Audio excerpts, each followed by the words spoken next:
watch this video. It's truth with every word. It's Old Trafford.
watch this video. It's truth with every word, it's Old Trafford. You don't need a halo to know where to go. Unite in the fight and it's the best for sure. If you don't believe me, watch this video. It's truth with every word, it's Old Trafford.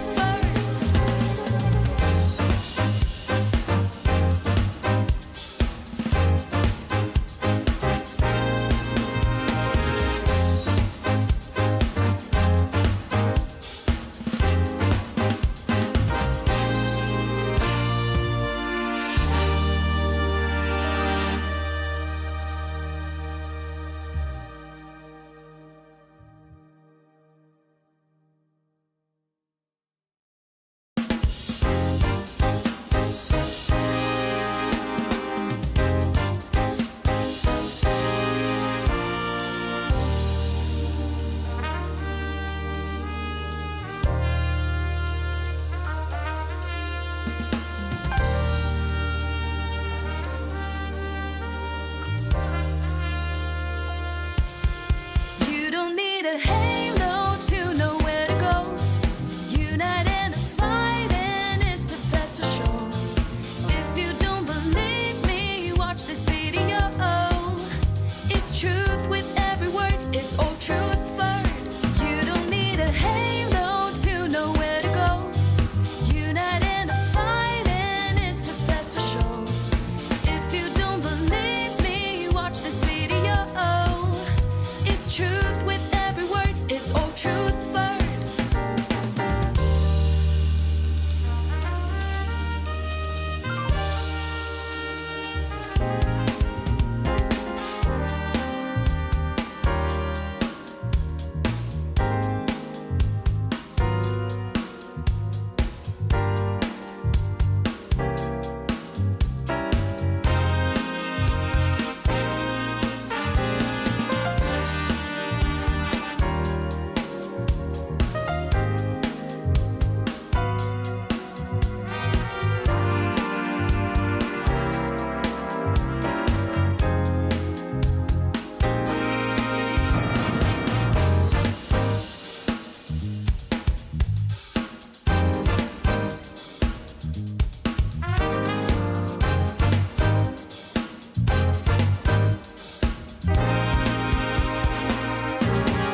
You don't need a halo to know where to go.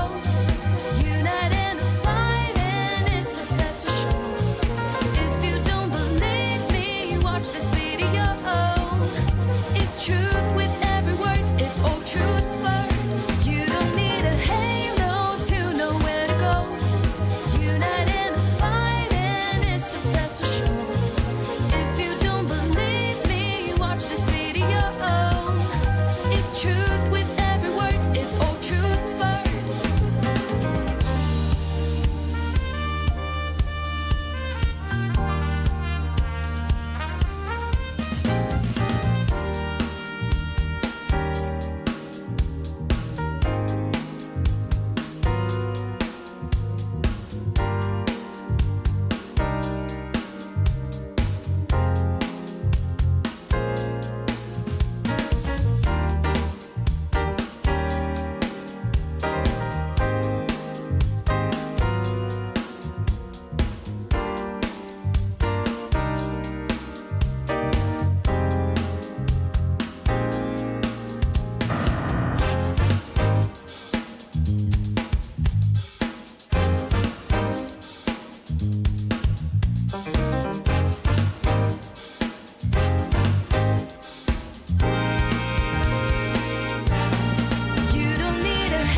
Hello and welcome back to Old Trafford, the home of honestly biased sports content. How are we doing, folks? Today we are going to be covering Tottenham vs Manchester United. Will it be a revenge for the Europa League final, or will it be another disappointing away result for Manchester United this season? Welcome back to the home of honestly biased sports content.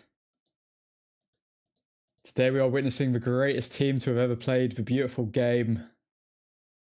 Demolish, destroy, decimate Tottenham Hotspur. Let's see how we get on. So, starting 11 first off, we've got Sen Larsson in goal. We have Luke Shaw, Harry Maguire, and De Ligt as the back three. I believe De Ligt will be playing on the right-hand side, and Maguire will be moved into the middle. In the middle of the park, we've got Fernandes and Casemiro. On the left-hand side, we have Dorgu. On the right-hand side, we have Mazraoui. Up top, we have Ahmad and Mbeumo and Cunha. I believe Ahmad will be playing on that left-hand side. Interesting that he would go with Ahmad instead of Mount, but I'm guessing we're going to sit back in this game. That's what I presume, because we've obviously got Harry Maguire in the side. Could be very similar to how we played against Liverpool, but the most important thing we need to talk about is Diogo Dalot has been dropped. Guys, is it a coincidence that as soon as Diogo Dalot is said to be related to Ruben Amorim, he gets dropped? Coincidence? I think not. But on the bench, we have Bayindir, Dalot, Heaven, Yoro, Mount. We've got Jack Fletcher, son of Darren Fletcher, highly regarded. And we've got Ugarte, Sheshko, and Xerxes. Suhan, yeah! Hello, Truthfordians. How you doing, Suhan? I mean, today is the day that we get our revanche. We get our revanche, Suhan. And if we win today, we will leapfrog Tottenham, and that will put us in our rightful place of second in the league. But if we lose to Tottenham today, then top four is looking a bit trickier. It's looking a bit trickier. If we can even get a draw, I think that would be a good result, given the fact how poor we've been away from home. Family feud between Amorim and Dalot. Looks like it, mate. Looks like it. I don't understand. I honestly don't understand. Well, I do understand. But what I don't understand is why none of the reporters have asked him, are you related to Diogo Dalot? Like, I've not seen any reporters ask him that. I may have missed it because I was... I'm good. What about you, admin? I'm all good, man. I'm all good.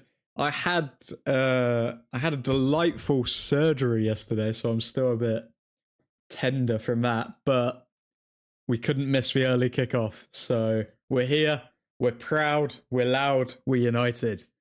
But yeah, I'm buzzing, to be fair, because I finally got that out of the way. I've been dreading that for a few weeks, but finally behind me. And now I'm hoping this weekend can get even better with a good result today. We've had some quotes come out. So Ruben Amorim's been speaking on United's 88-year academy record. We have that record. We are not going to break that record. And Jack Fletcher is ready to help us. I mean, it's not like Jack Fletcher's just been like put in there for the sake of it. I did think that, there could be a chance that Ruben Amorim just slots Shea Lacey into the team just to make up the numbers. But Jack Fletcher is, he's been said to be the next big thing. I think that's partly why United have kept, again, partly, I'm not saying the entire reason, but partly why Darren Fletcher has stayed at United for so long, because apparently Jack Fletcher's the next big thing. So we'll have to wait and see if he gets any minutes today. Oh, okay. Hope you're good. All good, man, now. All good. I thought it was going to be a lot worse than it was. First surgery I've ever had, but it was really wasn't that bad. It's just a bit tender now, so we've got to be careful where I walk and stuff. What was the surgery for, mate, if you don't mind? It was a umbilical hernia. So essentially like where your belly button is. Like I don't know. It might be a genetic thing. It might be like a hereditary thing, like a family thing. But yeah, where your belly button is, like if there's like a weakness in the wall of your abs, then something can just like a bit of your intestine can like slot through, and and then then it becomes very painful. But all they do is like pretty much do like tiny stitches, tiny cuts, puts it back in, and then puts like a net there, so then it doesn't come out again. But yeah, it's a pretty minor procedure. It's not like a major surgery or anything like that, thankfully. But yeah, the joys. Finally got over that. But yeah, for those who are new to the channel, welcome to Old Trafford, the home of honestly biased sports content and surgery tales. Be sure to subscribe. What else do we have for you fine people? Ruben Amorim on Manchester United. Oh, okay, we just read that one out. Ruben Amorim with a detailed answer to the possibility of United's 88-year academy record being beaten. So this is what he had to say when it came to the academy players. It's really important. I think, again, we are in the moment. Actually, one sec. What I'm going to do, I'm going to pop this chat out so I can share my screen. Okay, let's move you guys over here. And let's share the screen. Hopefully this will come up.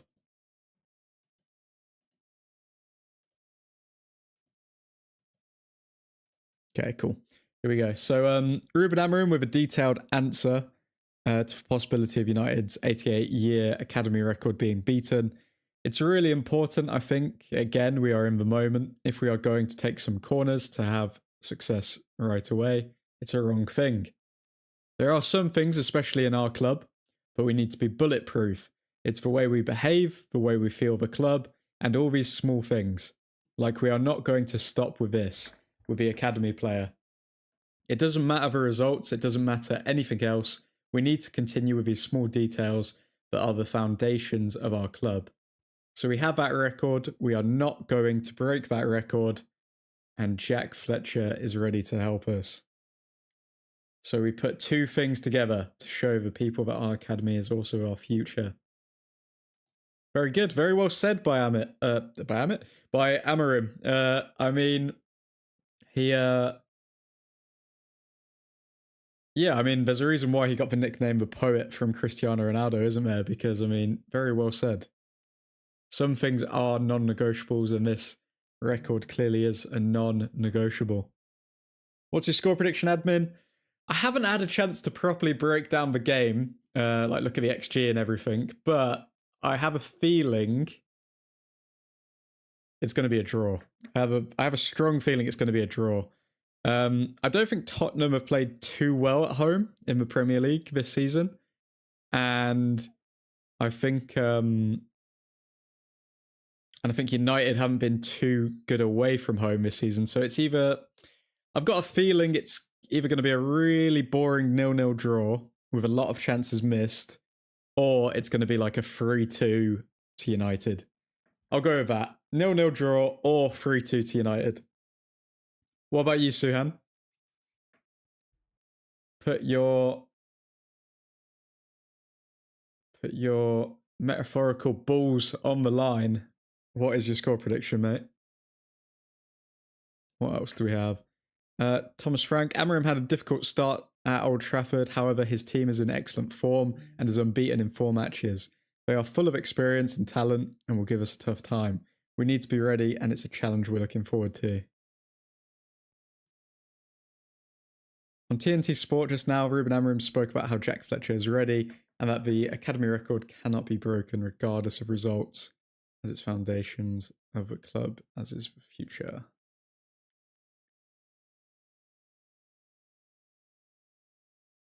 Anything else what we've got here?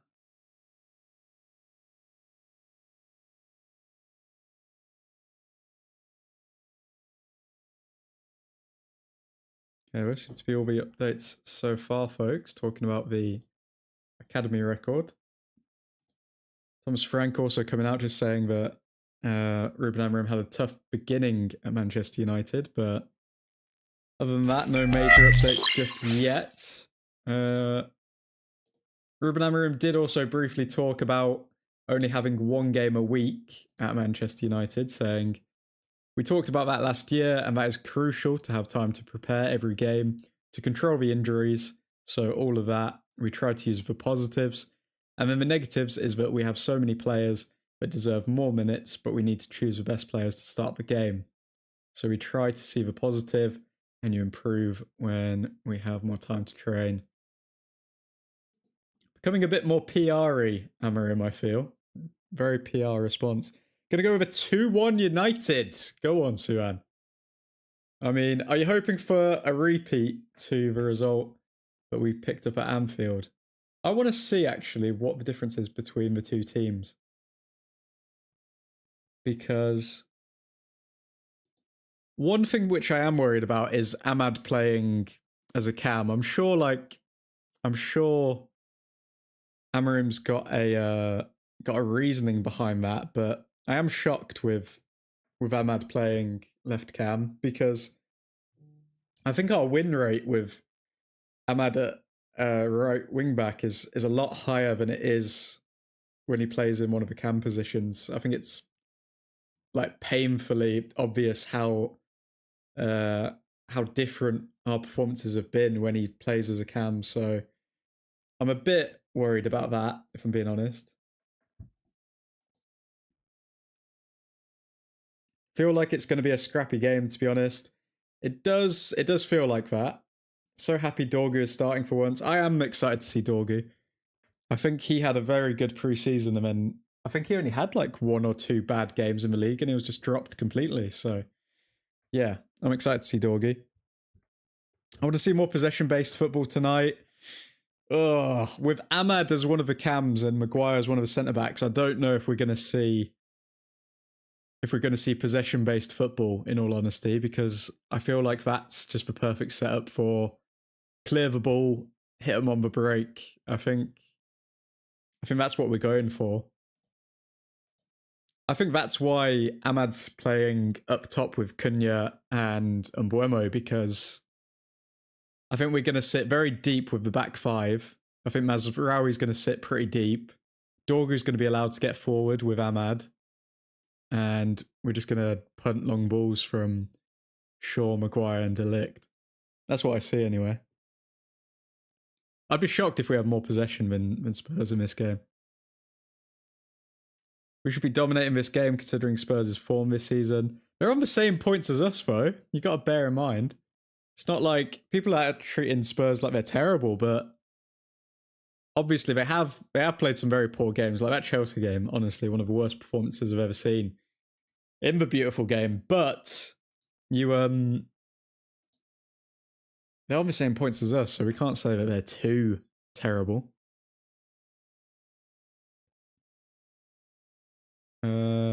Yeah, I agree. I think Ahmad is better as a right wing back than a cam, in my opinion, but hopefully he can play well. I reckon it's funny because in the I did notice in the Nottingham Forest game, Ahmad, I think he finished the game as a left cam, because he had that shot that was saved off the line in the dying minutes of the Nottingham Forest game, which we could have won the match from. And I don't know if Amorim saw that and thought, okay, maybe Ahmad can play left cam. I'm surprised that Mount didn't start with Sheshko being dropped. Yeah, those two both. Are either of them injured? Let's have a look. No,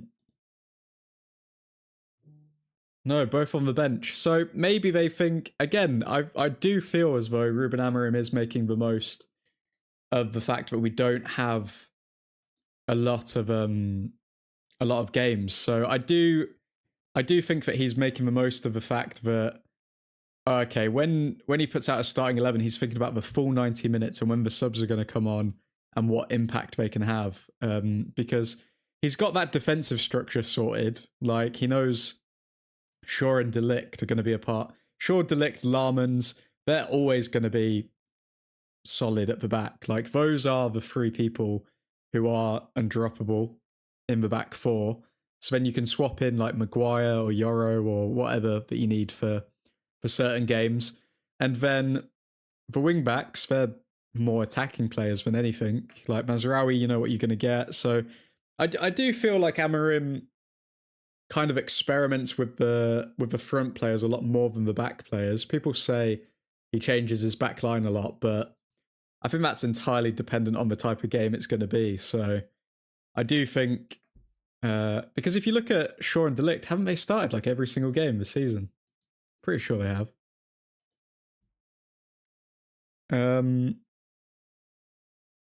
Still don't agree with Maguire being a starter in this team. Suhan, how dare you? How can you say you don't agree with Maguire being a starter in this team, mate? He won us a historical game against Liverpool at Anfield. Come on now. Yoro surely has to be starting, if not Mazraoui ahead of Maguire. It depends on the game, though, doesn't it? Yoro, you got to remember, Yoro's still a young pup, man. He's like 20 years old. It's very similar to Mainu in a way. Yoro is getting the same game time that Mainu probably would be getting if we had other games, but unfortunately for Mainu, we don't have more games to give him game time. So again, I personally think Mainu's going to be going on loan, but Yoro's still a diamond in the rough. He's still a diamond in the rough. Well, I trust Amorim knows what he's doing, so let's just hope we get 3 points today. Amen. Amen. The main questions I have are over Ahmad playing in the cam position, but then Mazraoui needs games. And you could look at it as like maybe Ruben Amorim's just resting Šeško. You know what I mean? New league, new intensity, still getting used to it. There's no point just burning him out. So I do think that he's managing the squad well. Like, there's a reason we don't have any injuries as well. I think we're the only team in the league to not have any major injuries other than Martinez, but that happened last season. So I do feel as though Amorim's balancing this really well with the squad. So that's one of the negatives of like constantly changing the team, but then it's also one of the positives. Like, we don't have any injuries, so gotta give him credit where credit's due. We don't mind Amorim switching his centre backs in between the games. He does rarely get it wrong. Yep. I'm not mad at Maguire starting. Just think of him as more of a super sub, in my opinion. I know he's definitely a bench player. I think he's definitely a bench player for United, and he will get a new contract. But I agree with you, because he can come on and obviously get that goal, come on for set pieces, play as striker or whatever you need to do in the last like 20 minutes of games. But at the same time, I think Maguire has shown he can have a good 90 minutes where you just don't recognise him and you don't pay too much attention to him, and he puts in solid challenges. I think also Maguire's mainly there for set pieces, because, I mean, I don't think Tottenham are going to be able to break us down. Oh, actually, one sec. Yeah, I don't think Tottenham are going to be able to break us down. So I think Maguire's there for set pieces, where he is stronger than Lenny Yoro. What other news do we have? So Indy Kayla's randomly come out and said that Gabriel Jesus could be going over to Nottingham Forest. Random. Brian Mbuemo, I'm facing Thomas Frank. A little bit weird. I'm going to be happy to see him again, but I'm not going to help him today. Go on, Brian. Go on, Brian Mbuemo. Those are fighting words. Ruben Amorim asked how he's remained positive despite poor results. This is what he had to say. First of all, I trust on what I'm doing, and I trust in the support that I have in our club. And when you have a clear vision, you just focus on your job. And you know, I have a little experience as a manager, but I play football for a while, and I think a lot about things. And I know that in football, everything changes really fast. True words from Ruben Amorim. So, I mean, genuinely, a win today, and we're second in the league, which would be insanity. A lot of us put down in our Premier League predictions that Amorim would win. When I asked the Angels, obviously in Comp Club, when asked who the manager of the season would be, 40% of the Angels said Ruben Amorim would be the Premier League manager of the season. In terms of player of the season, 21% was the majority with Mohamed Salah. 45% was David Raya, said David Raya, and it looks like that could very well be true. I mean, David Raya performing very, very well this season, and Arsenal keeping a lot of clean sheets. Bruno Fernandes, the top assister. Who is the top assister in the Premier League at the moment? Let me see. Premier League top assist. Who has the most assists? So Haaland is absolutely destroying the league in terms of goals. On 13 goals, that is insane.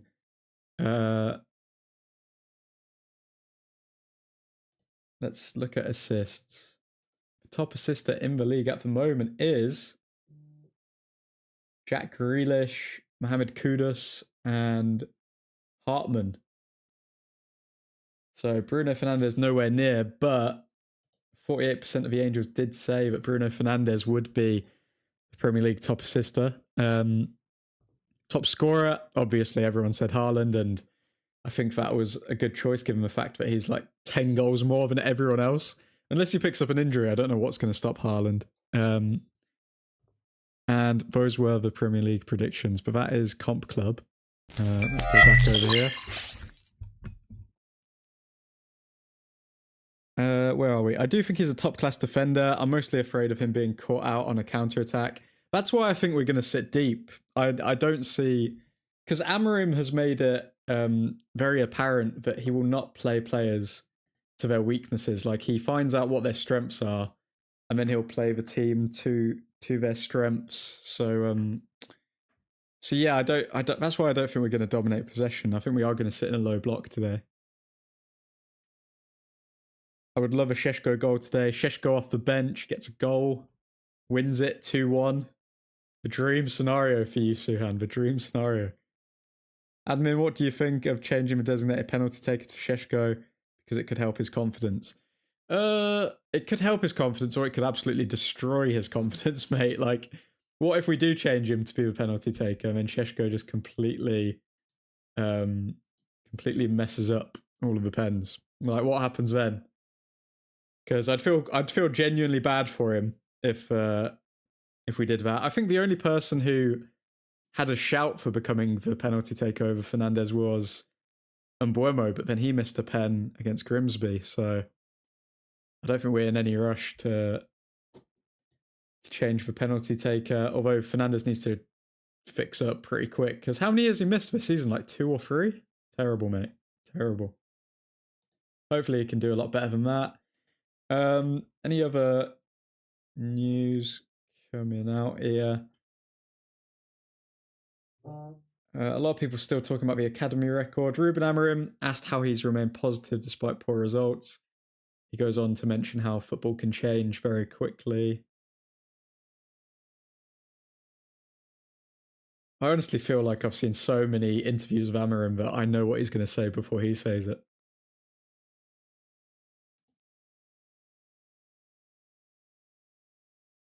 So speaking on the future of Manchester United, Amorim said, "I'm confident and I know we're going to succeed, but for that, you need to suffer." Why do you make me suffer?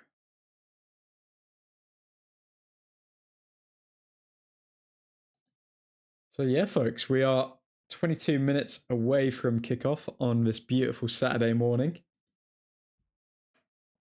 True, it could crush his confidence, to be fair. Just hope he doesn't lose his belief. I don't think he will. I think he knows, or he knew that, okay, I'm going to a new league. I'm 22 years old. I'm going to be managed properly. I'm not just going to be thrown into games. And as long as we keep winning, no one's going to focus on Šeško. Like, it doesn't matter. It's like with Arsenal. Like, I think at loads of times, Arsenal have signed players over the past few years under Arteta who haven't performed well. But because the team have been like getting results and performing well, they don't really get focused on all that much. Whereas if we lose and we're losing these games and Šeško's involved, then the pressure is going to build. So as long as the team wins games, the players will not be affected. So it's okay. I reckon we'll get a result today. I reckon it'll be a high scoring like 3-2 game, personally. I actually feel sorry for Amorim and the fact he has to do so many interviews. I just don't understand. Yeah, it kind of takes the impact out of what he's saying, really, because with Amorim, if he's doing an interview every single like minute, then nobody really takes into account what he's saying because it all just blends into one. Like, his words, he just feels like he feels like the PR officer himself for Manchester United. Like, where is the PR officer? Shouldn't he be like directing Amorim, telling him, okay, you don't have to do this interview, you probably should do this one, but he does so many. Like, every single day there's a new Amorim interview. I wish the club would do something about the amount of interviews he does. Yeah, I know. Can you imagine if Sir Alex Ferguson had to do that many interviews? He would not put up with that. He genuinely wouldn't. But folks, we are 20 minutes away from Manchester United, the greatest team to have ever played a beautiful game, demolishing Tottenham and getting revenge for that Europa League loss. If you haven't already, drop a like on the video and subscribe if you are new. We are going to be doing match watch-alongs for every single game this season, as well as much, much more United content. Also going to start doing shorts, so keep an eye out for those bad boys. Might get a short out today, who knows, maybe tomorrow. Thomas Frank has always had a thing against Manchester United, though. That's one thing that I'm worried about, because Thomas Frank, he does... Oh, okay, wait a sec. New update coming out now, guys. So United are warming up with Cunha through the middle, Ahmad on the right, and Mbeumo on the left. So we thought Ahmad's going to be playing on the left, but Mbeumo may be playing on the left, and Ahmad could be playing on the right. That is very interesting. And if you're asking me why that's happened, I think Amorim has spoken to Brian Mbeumo about how Thomas Frank prepares for games, and Mbeumo's shared some insider information that, oh, okay, he would have got his defenders to watch Mbeumo and how he moves, and so Amorim has tried to pretty much mind Thomas Frank, and he's playing Mbeumo on the left-hand side instead of Ahmad. What do we think about Mbeumo playing on the left-hand side instead of Ahmad? That is very interesting. Reckon there's a cheeky Cunha goal today?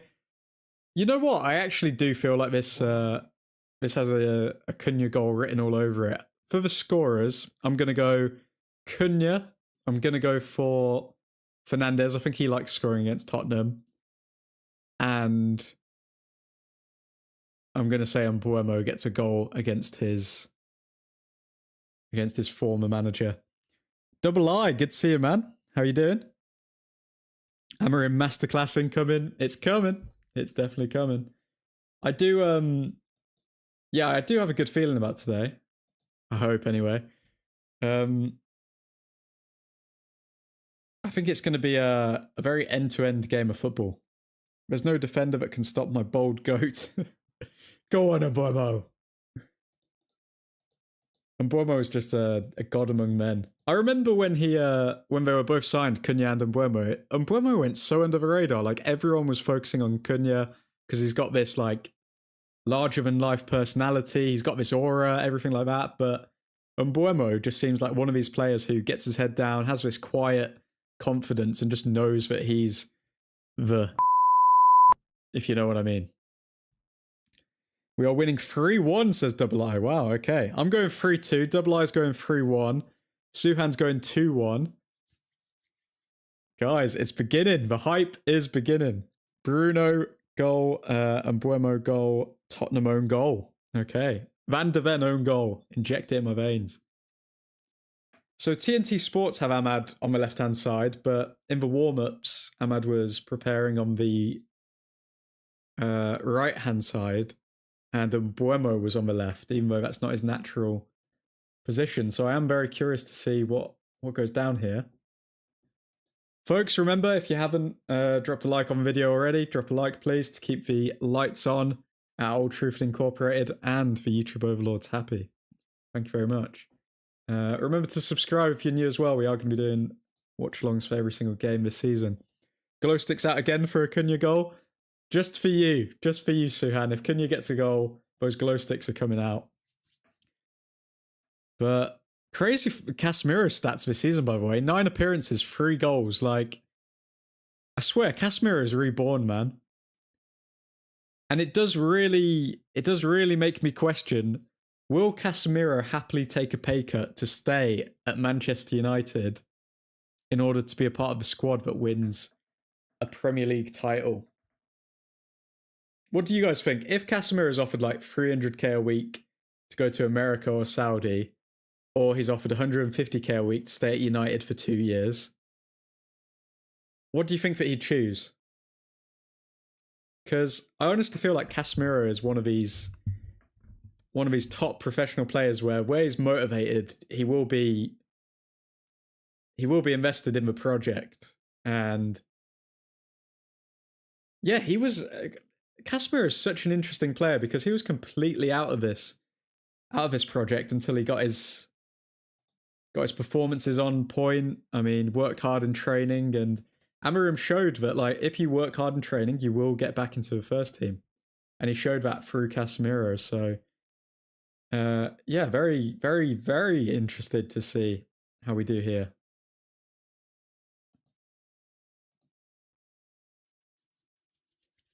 But we are only 14 minutes away from kickoff. Any updates come out so far? Or any further updates?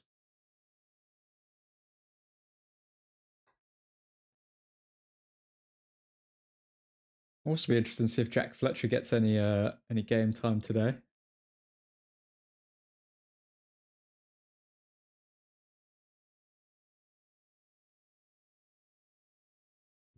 I think at this point at his career, he'll definitely take a pay cut. I'm hoping he would, because he can just cash out for money in America or Saudi. But I think that he's honestly a competitor. Like, I think you don't become a 5 times Champions League winner just by having talent. Like, he seems engaged. He seems passionate about the project. And I personally hope that Casemiro stays for the next couple of years. I think he can provide a lot of experience to this squad.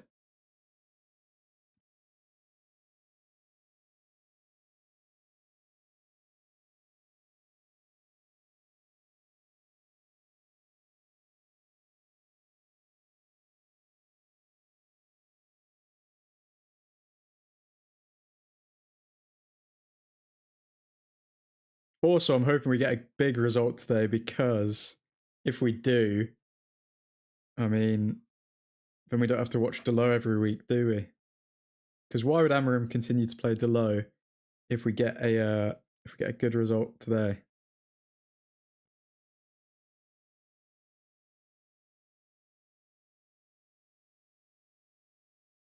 All right, Ben. See you at halftime, admin. See you at halftime, bro. Speaking a bit, man. But yeah, here we are. So, Manchester United, only 12 minutes away.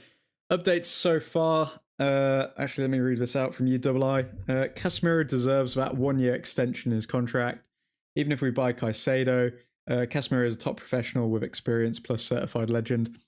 I think he deserves it, Double I. I do, but I really, really, really, really strongly doubt Casemiro is going to get a contract extension on 300k a week, which could go up to like 325, I think, if we stay in the Champions League. So yeah, I doubt that. And also, yeah, Caicedo's not coming to United.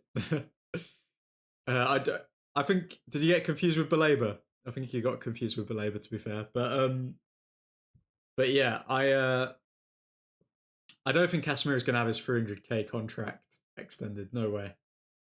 Ineos do not have it in them to spend that much money for a 33-year-old. It kind of goes against everything that they've been speaking about. So yeah, I don't see that happening, if I'm being perfectly honest.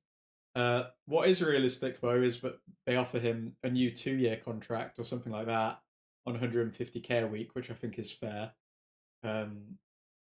Because then he's on the same money as like Mbuemo, Cunha, and he does bring that quality in to the side, so you can see why he would be given that money. So just an extreme example because he's with CDM now. That's it. Okay, fair enough. But yeah, no, I don't think they're gonna do that. Like Ineos, their whole thing has been about getting players off the top wages. Like you look at like Sancho getting moved on, Anthony. Who else? There's other big ones. Marcus Rashford, like Casemiro. He's not staying on 300k. I can tell you that much.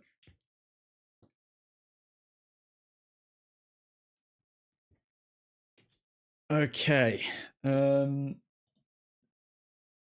Yeah, so nothing's stopping us now from kickoff. Obviously, a lot of us have been burned by Tottenham Hotspur, so I think a lot of us are feeling a little bit more nerves than we usually would because Tottenham, the history of them beating us recently, obviously in that event, which nobody wants to speak about ever again, it's not good. But I do feel as though we can get the better of them today. I do have a sneaky suspicion we can.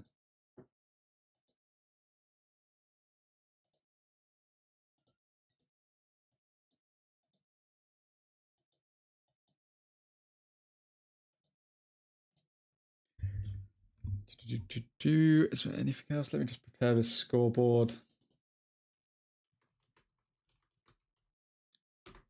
I am interested to see if Mbuemo is going to be playing as left camber. I think if Amorim's done that, then he's purely done it to just with Thomas Frank's head.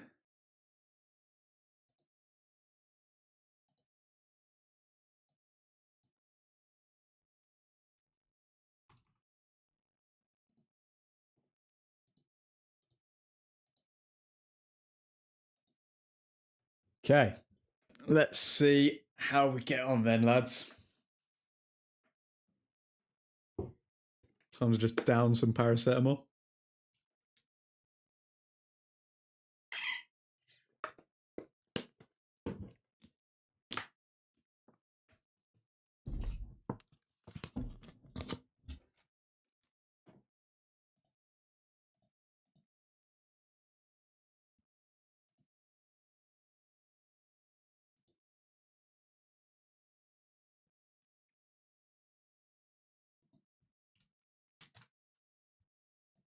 Thomas Frank has always made comments about Manchester United, which is what I'm worried about. He always gets up for United games. When he was at Brentford, he would always mention how plucky little Brentford almost got a result against United, and yeah, he definitely has a hatred for United for some reason. Triffordians, Ethan Johnson in the house. How you doing, Ethan Johnson?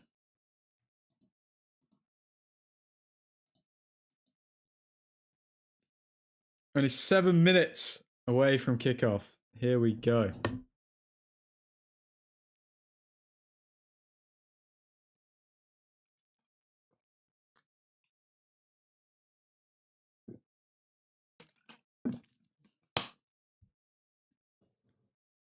Just woke up at 7:30 a.m.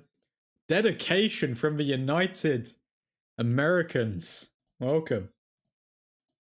God bless America. Please do not tell me you're drinking, Eve. Please do not tell me you've just got a beer beside your bed, ready for the game.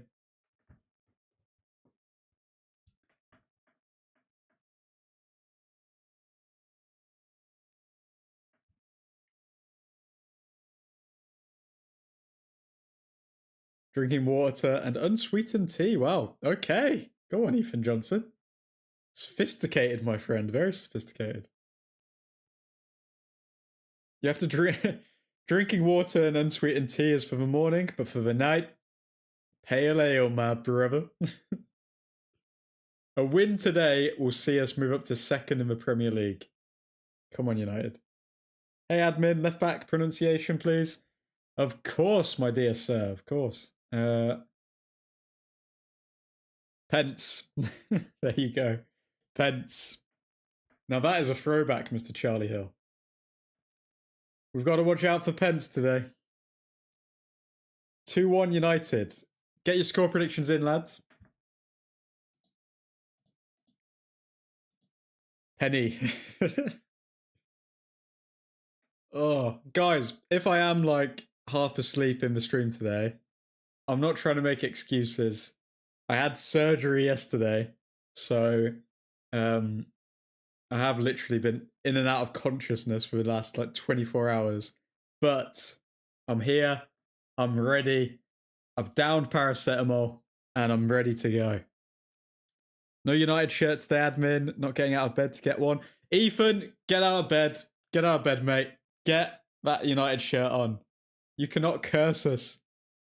If we lose, I'm blaming you, United. I'm blaming you, United. I'm blaming you, Ethan. 5-1 United. And Mbuemo hat-trick and Ahmad brace. Bruno 4 assists. And Larman's 1 assist. That is exactly the type of predictions I love to read, Charlie. Okay, so we've got some people predicting 5-1, some 2-1, some 3-1. I'm going 3-2 to United. I'm going 3-2. I think it's going to be a high-scoring game here.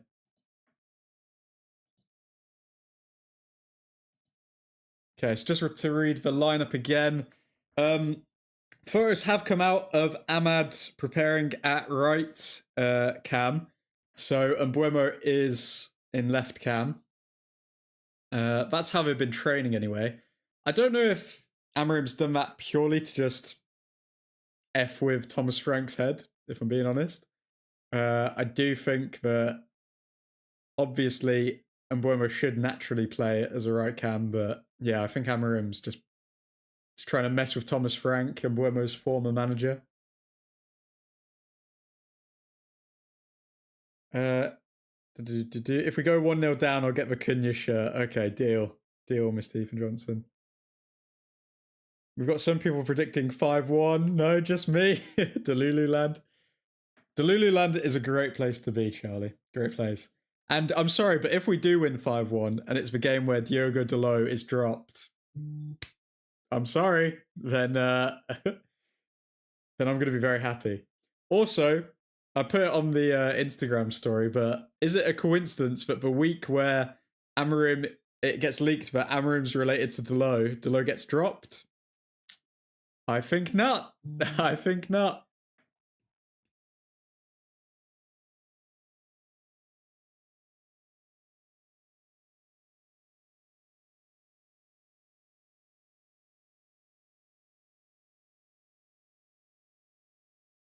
Okay. We are how far away from kickoff here? Only 2 minutes. Only 2 minutes till it commences. Come on, United.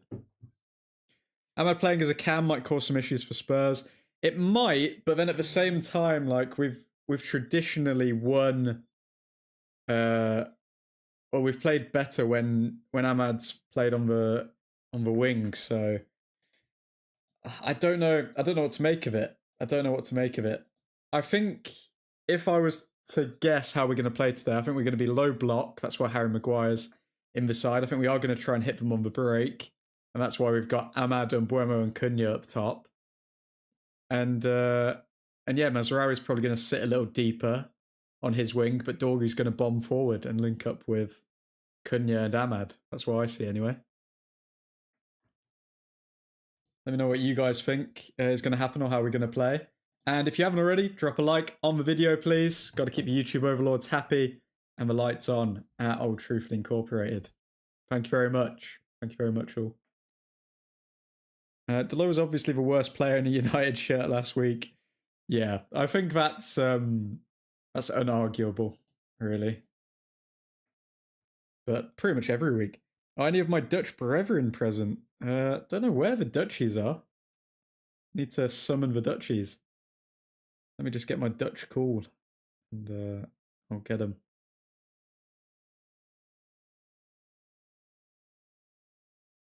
Okay, just a little trumpet here for Remembrance Day. Thomas Frank has such a smug face. Do we have beef with the Danes? We don't have beef with the Danes, but we do have beef with Tommy Frank, because he's always looking to make a fool of Manchester United. I don't know why. I don't know what we did to him. I don't know if he supported a team that we destroyed or something in his past, but he's really not a fan of United, is Thomas Frank.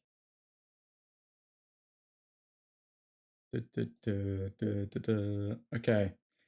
Only a few minutes away from kickoff here, and we will get to business.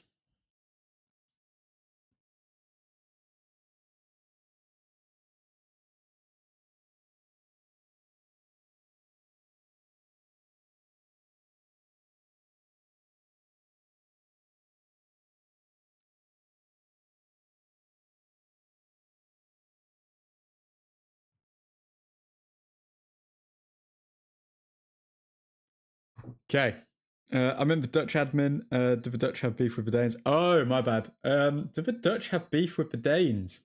Dutch have beef.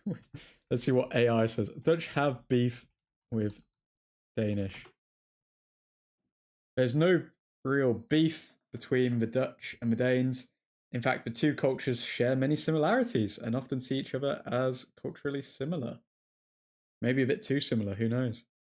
The idea of a conflict between them is a misunderstanding. Okay, so no beefs, I'm afraid. Oh, we've kicked off. That was quick. Okay. Manchester United v Tottenham. Let's go. Come on, United. Okay, Casemiro at the back. Is that Xavi Simons? I think it was. Ahmad picks it up. Okay, yeah, so Ahmad is playing as right cam, and Buemo is playing as left cam.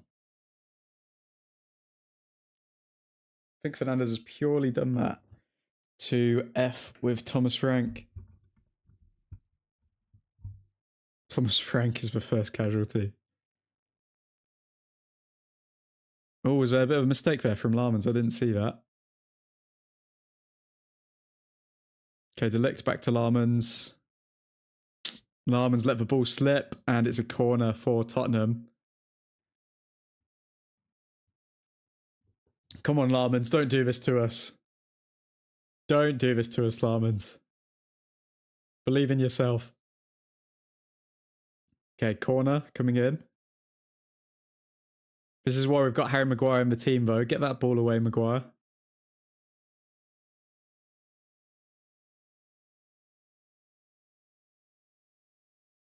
Come on.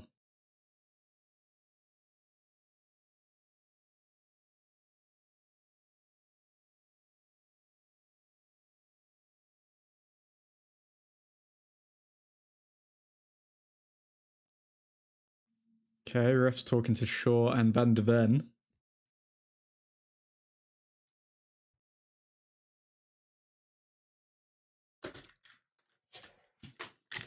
Come on.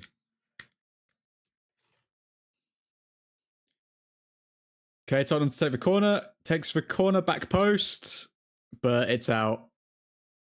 Hello, boys. Nick the Dutch Destroyer in the chat. How you doing, Nick?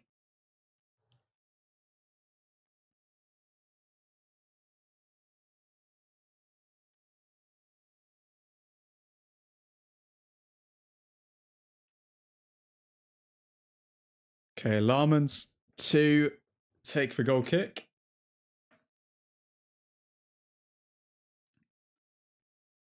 Larmans kicks long.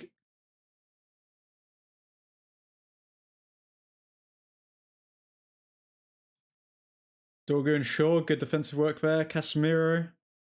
Over to Cunha. Delict. Maguire. Tottenham pressing high when we try and play out in the midfield. Good. Let's show these chickens how to football. These chickens are getting taught, mate.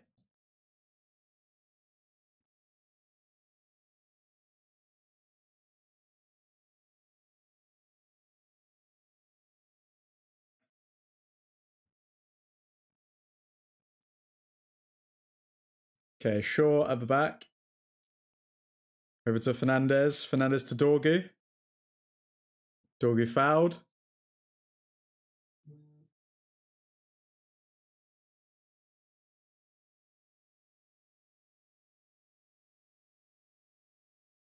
Okay, Paulinho.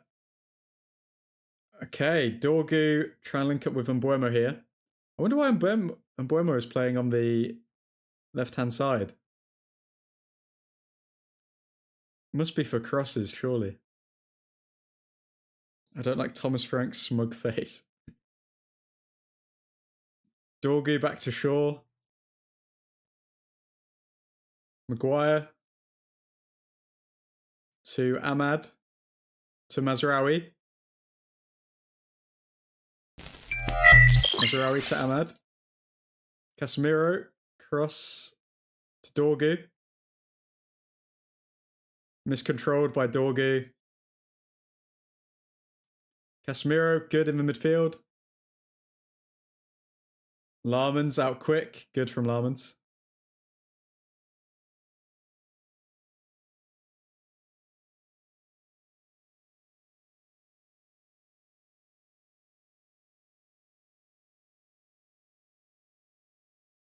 Mbuemo down the left-hand side here.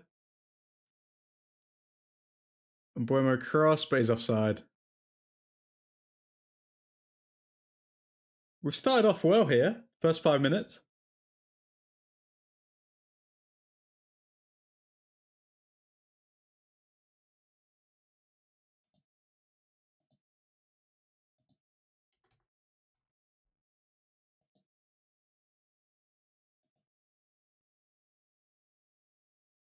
That was onside, but okay.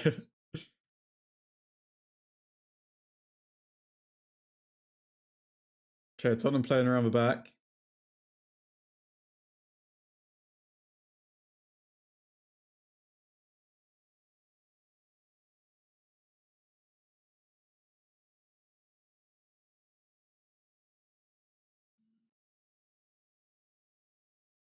Tottenham getting on the ball now, but Maguire to clear.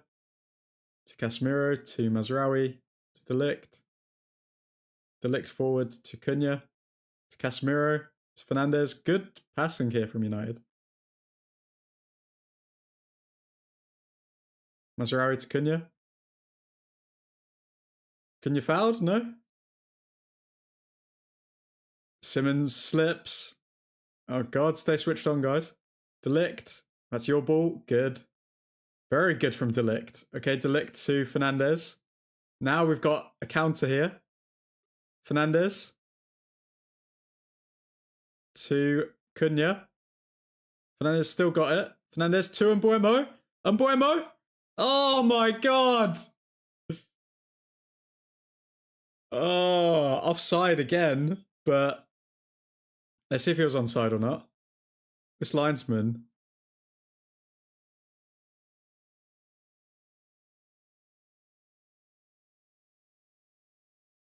It's tight. It's tight if he's on or not. How is no one getting into the box there, man? If we had a 9 playing, that's a tap in. But then also, you got to think, like, if we had a 9, would we have got into that position? I don't know. Come on, United.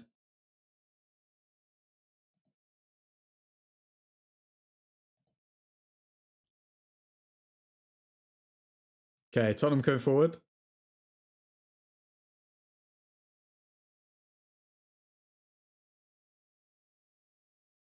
That should be a free goal for Cunha, Sheshko, or Xerxes. I'm shocked no one was there. No one was on the 6-yard box for that.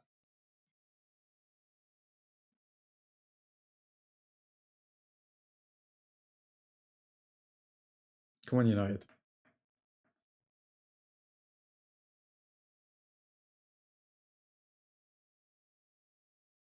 Mbuemo to Cunha. Mbuemo trying to find Dorgu.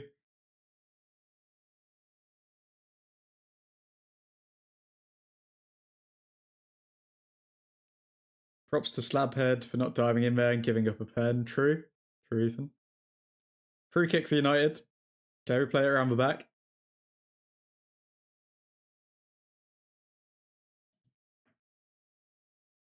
Delict. Back to Maguire. Tottenham pressing very high here. Not letting us play anywhere. Maguire over to Larmans. To Shaw.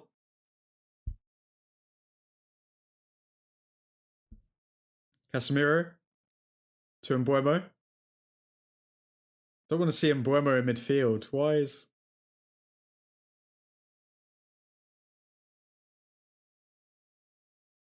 Fouled there, Ahmad. Tottenham, very, very Eye of the Tiger-esque here. They're very up for this game. Can I just say we look less panicky without Deloitte? We definitely look less panicky, but at the same time, we are struggling with how Tottenham is set up. We need Fernandes to get on the ball and play some balls over the top, because Tottenham are playing a very high line, trying to pin us in.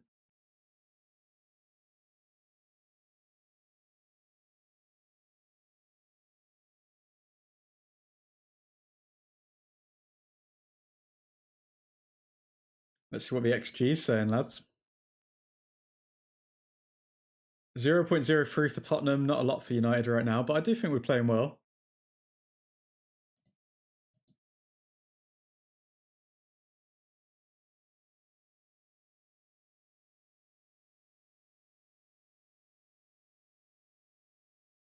Bruno needs to drop almost into the back three to break this press. I agree. I agree, Ethan. There's a lot of space in behind of Tottenham when we just need Fernandes to get into some space because he's not really got on the ball yet.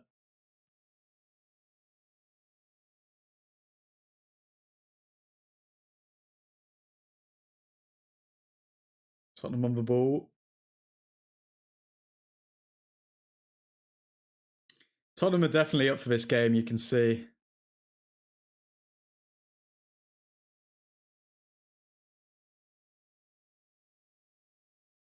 You can see in how crisp their passing is. They're suffocating us in the middle of the park. It feels like that. Yeah, because it was twice offside, so no XG given. Poor. Poor from the linesman. Oh, Mazraoui with a Delo-esque moment there. Oh no. Mazraoui.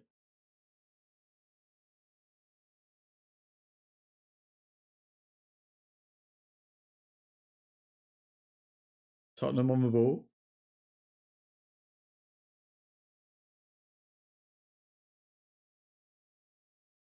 Honestly, even if we got a draw today, I'd be happy with that. But we'll have to wait and see.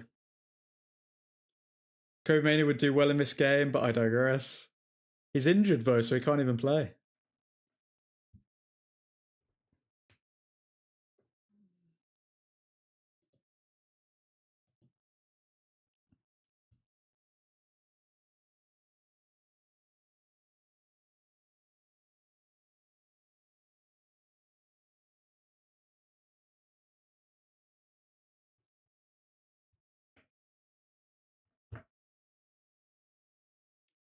Kudus watching from the touchline.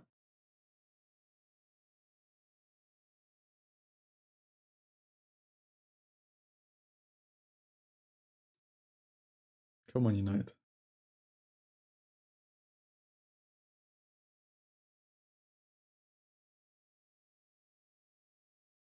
Okay, Tottenham playing around the back. Thomas Frank looks like a Bond villain.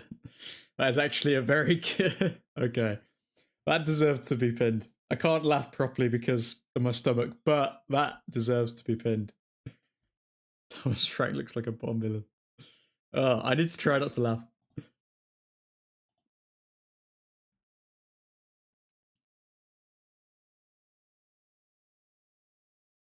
Okay, Maguire on the ball. Surprise, he is the next Bond villain. I'd definitely cast him as a Bond villain. Ahmad, back to Delict. We're trying to take control of this game. But again, like you guys mentioned earlier, they are suffocating the midfield. Like, we have to play through the wings. That's the only way we're going to get through here.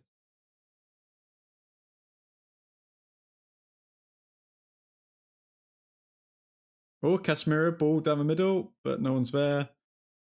Usually we're good at winning the second balls as well, but no one's really there for the second balls.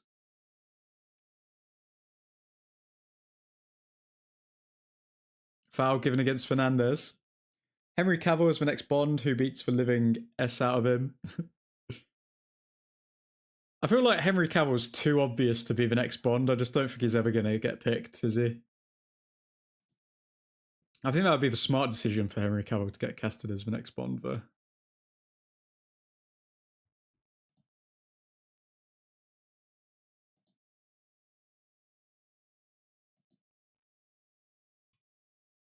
Okay, Tottenham now coming forward. Yeah, I did feel like this game was either going to be really high scoring or it could be a 0-0. I think it's going to be a very tight game from the looks of it. Both teams neutralising each other.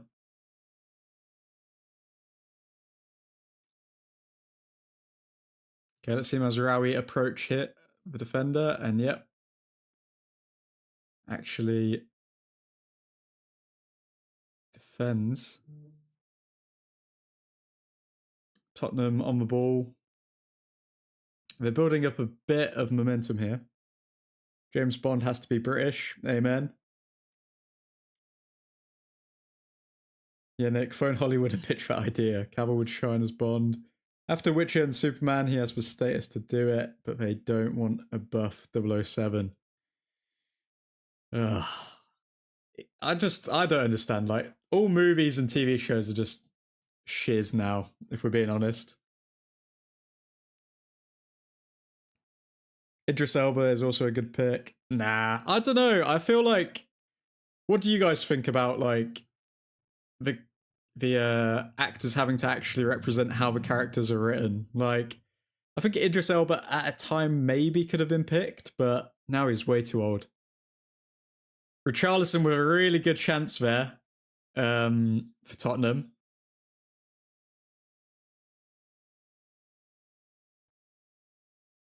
Did Delict get his head to it? No, he didn't.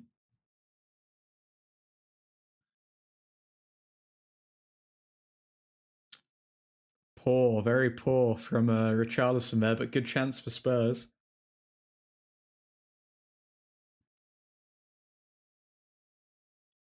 Delict to Ahmad.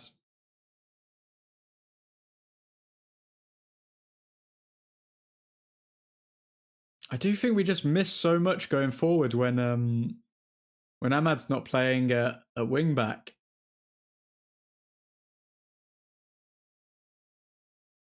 Dorgu.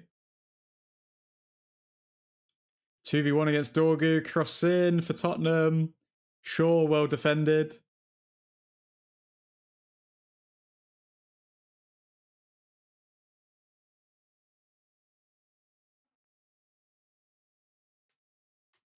United really haven't made any moments in this game, if we're being honest, lads. We're struggling a fair bit here.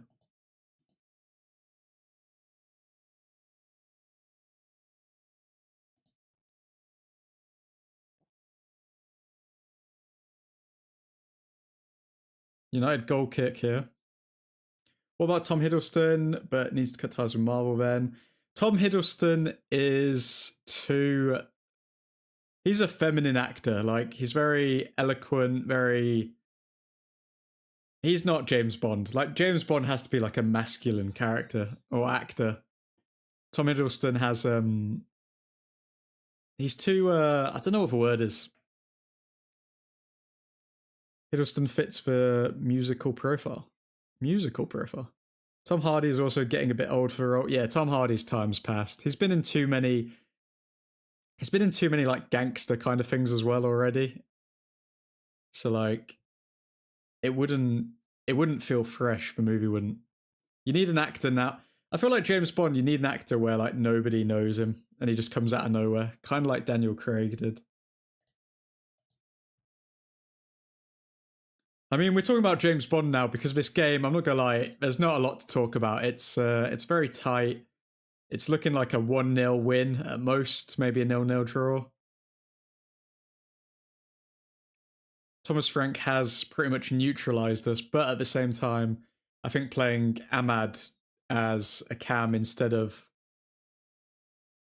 a wing back has also neutralized us. The game needs a goal to open up. It does indeed, but the goal needs to come from us. Otherwise, I think it's going to be a long day at the office for United.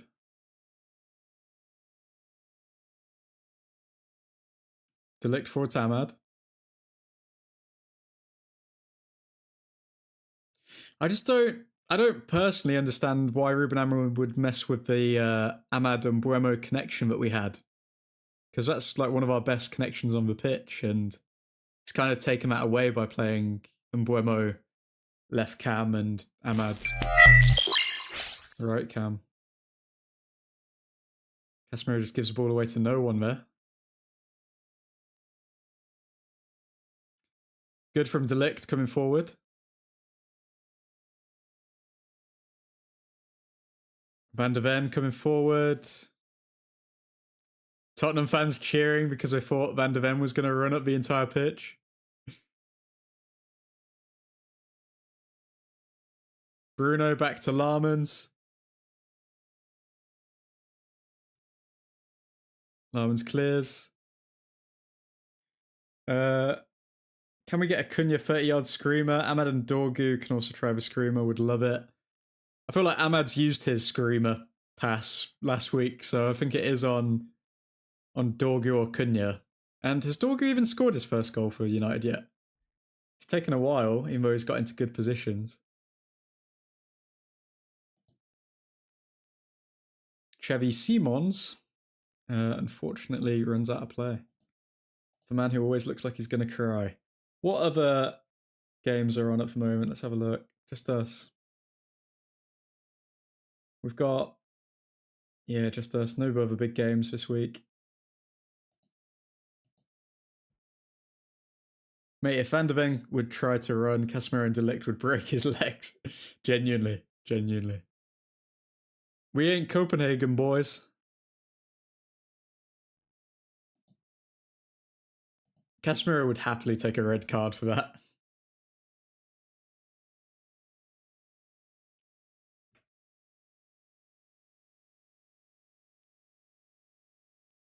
Cunha? Oh, I thought a dodgy deflection would have got him there. Okay, corner. Corner for United. Handball. Handball from Tottenham. But we take the corner anyway.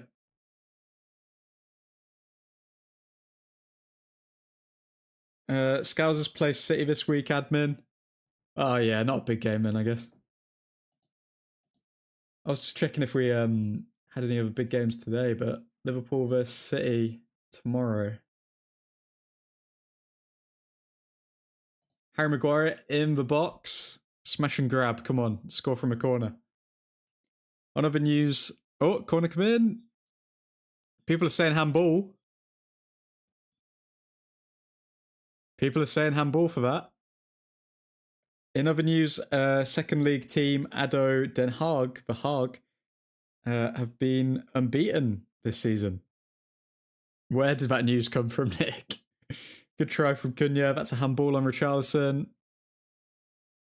Oh, Maguire playing as a striker. Dorgu cross in, and it's a corner for United.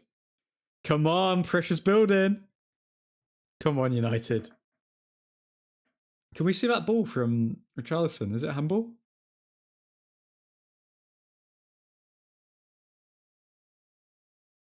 So it literally is a handball, but I think what the refs would say to justify that one is like no players are around him, so it didn't affect play, blah, blah.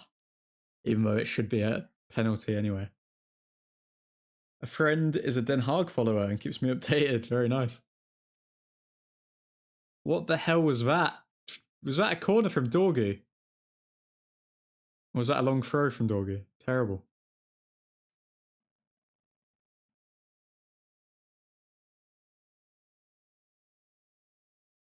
They'll go back to Eredivisie after like 8 years or so.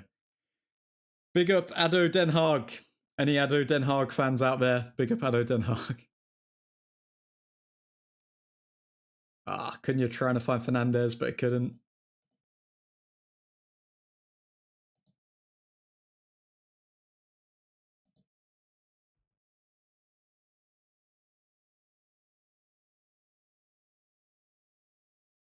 Cunha chasing down keeper. And Mbuemo, good pressing, got the ball. Maguire still up top, playing on the wing. Tries to cross the ball. Gets to Mbuemo, but then it goes out.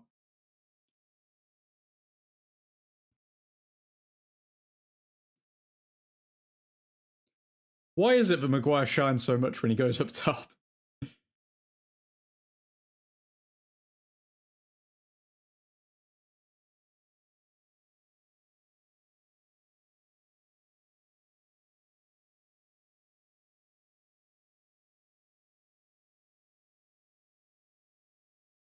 Okay, Tottenham continue to play from out the back.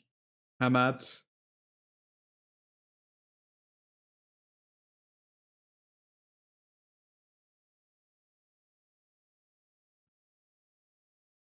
Guys, don't make me feel like I'm the only one who doesn't know about ADO Den Haag. The Storks of Bingo. Has Maguire always been a defender? He must have started his career as a striker or something, surely.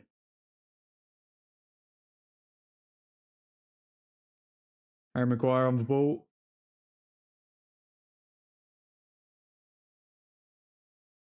Over to De Ligt. De Ligt to Mazraoui. To Casemiro. Casemiro forward to Mazraoui. Can he keep it in? He does. Ahmad on the ball. Ahmad forward to Mazraoui. Mazraoui, good cross, but no one's there for that second ball. I feel like Mbuemo would have been there for that second ball. Simmons coming forward, but Fernandez on him. So sure.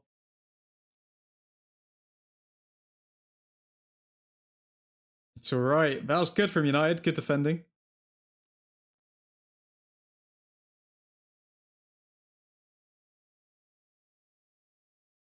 ADO Den Haag. I googled that admin. ADO Den Haag, the hooligans who destroyed their own pitch. I don't know that much random shit. I don't know why, Ethan, but you come across as the guy who knows a lot of random facts.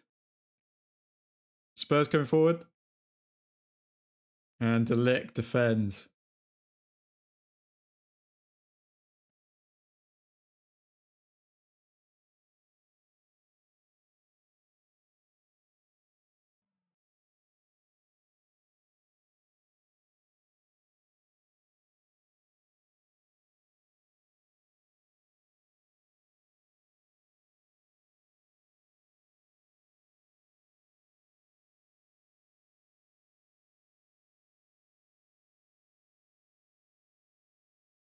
I do. Second division Dutch sides aren't in my wheelhouse.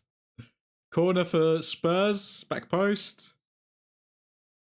And Mbuemo now. Can he unleash Ahmad? Oh, go on, Ahmad. Ahmad wins it with his head. Oh, but he's defended well. Okay, corner for United. Come on, if we can score from this. See, this is why we need Ahmad and Mbuemo on that right-hand side. Look at them both link up, and then look at what we get from it. A corner straight away. Shame. Second division is a real shiz house sometimes.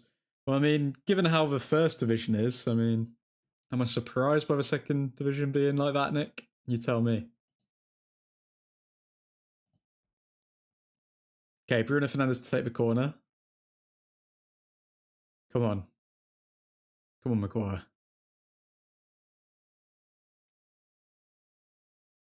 De Ligt and Johnson getting in it over there.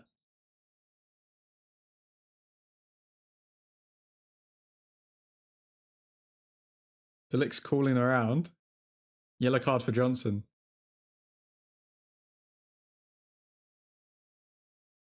Come on, if Johnson can get sent off, I'd love it.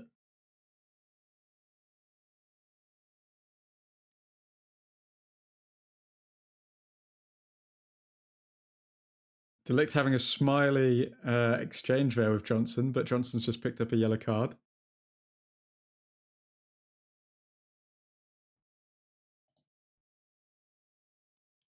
De Ligt in the box again. Corner comes in. Hits the first man. Terrible from Fernandes. And Mbuemo to Fernandes. Back to Ahmad. Ahmad back to Larmans. Get it up front, Larmans. Good. Larmans spams it forward. And Mbuemo running onto it. The way Mbuemo like moves his arms when he runs, he is very much like a cartoon character, I'm not going to lie.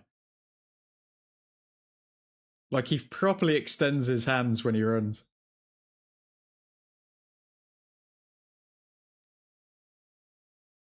Where are we? I'll look into more. First division thinks they are good until they play in Europe and get humbled real quick. Den Haag. Should appoint Den Haag. That's a bar. Ajax with no wins and no points. No, Ten Hag should stay away from the Dutch league. I think he should stay away from the Dutch league, to be fair. I feel like I was thinking about this when we had a chat the other day. I think Ten Hag should go to Italy next. I think he'd suit the Italian league. He should go to the Italian league and then sign Xerxes as his first player. And Mbuemo is shaped like a cartoon character, to be fair. Yeah, very true. Maybe that's why he was doing the Homer Simpson dance meme thing. He runs that way because he needs to compensate for that truck.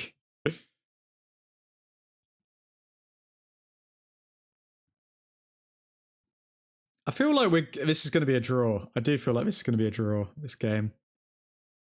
It feels very tight between the two sides. Ten Hag should manage the Dutch national team. That would be his wet dream. That's what it would be. Zerk for 100 mil, right? If we can get anything for Zerk, I'd be happy.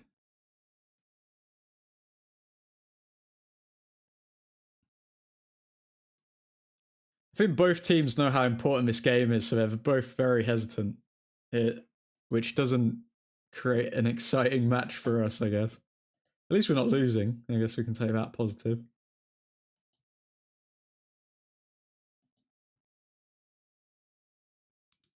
Fernandes on the ball. Forward to Cunha.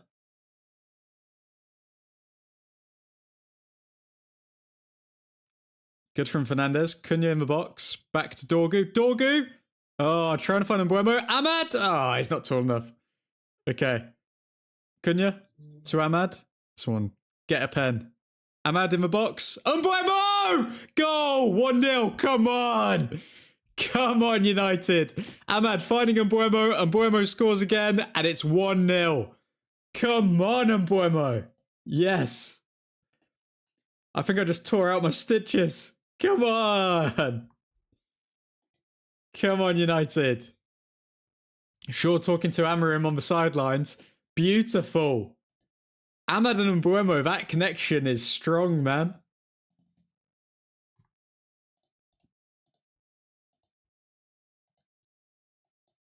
Come on, United.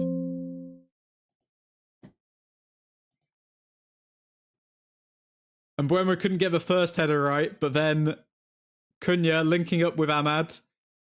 Ahmad, just a little cross in, and boom. Beautiful. Beautiful scenes.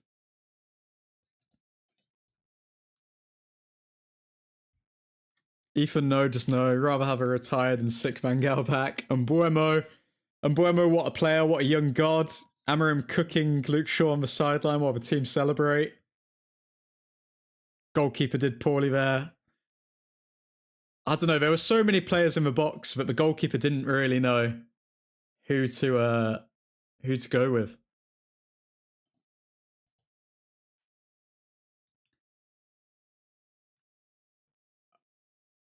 Okay, Spurs have only picked up 2 points from losing positions, so I think we're looking at a draw minimum here, lads. And now let's look at the league table, huh? Manchester United second. Come on, United.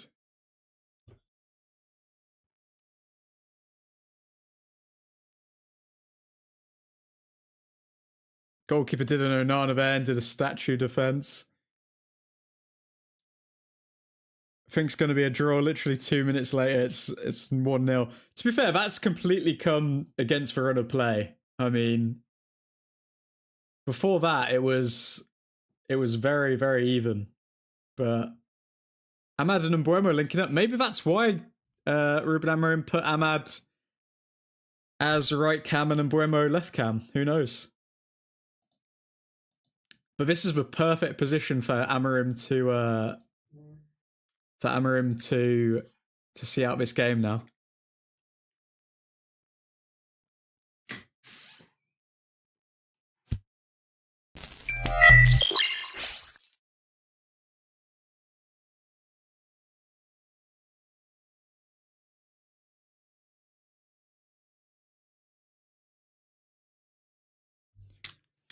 Okay, we're around the Tottenham box again. Dorgu almost found it through to Mbeumo. I think we get a second before half time. Romero yellow. They are tilting. They are tilting. Frank is gonna have to chase the game. I'm shocked why Tottenham are so bad at home because I thought Thomas Frank would really help them there. But yeah, this puts us second in the Premier League, lads. Okay, Romero. Oh. Cunha almost. Van de Ven running. Casemiro! Go on, Casemiro. Oh, Van de Ven's back. Okay, now the game's going to open up. Now it's going to be an interesting game.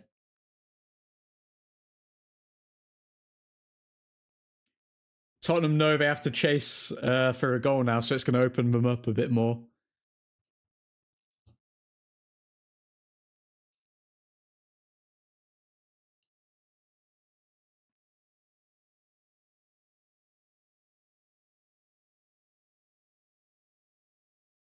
Okay, Larman's at the back to Shaw.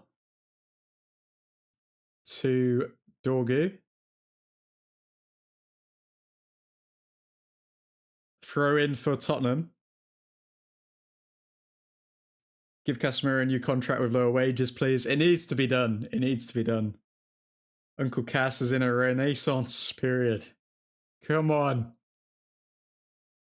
I'm so shocked at how many people would just let Casemiro go, to be fair. Even though he scored 3 goals in 9 games and he's actually performing well defensively.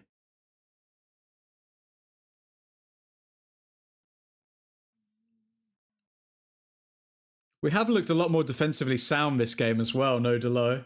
I mean, coincidence? Me thinks not.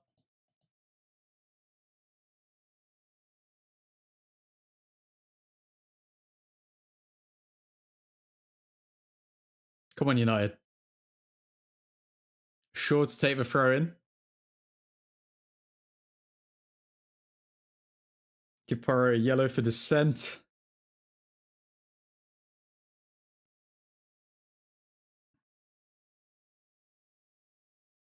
Shaw throwing to Dorgu, to Casemiro, to Shaw. Shaw clears.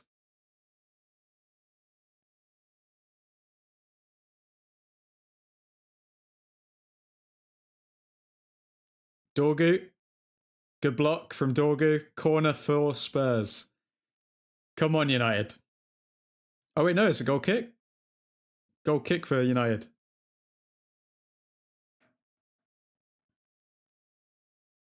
Even the commentators are throwing slight digs at Delo, praising Dorgu, saying he's not the type of defender that you can just run past. I wonder who they're talking about there. I wonder who they're talking about there.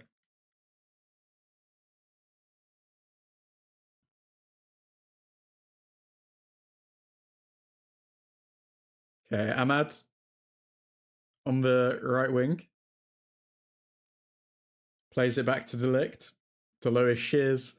Is it a coincidence we're away from home? Oh, poor from Fernandez there. Is it a coincidence we're away from home and we're 1-0 up and Delo is not starting the match? Riddle me this. Riddle me that. Come on, United. Isn't Mbuemo going to win another man of the match? And Mbuemo's just cleaning up at the moment.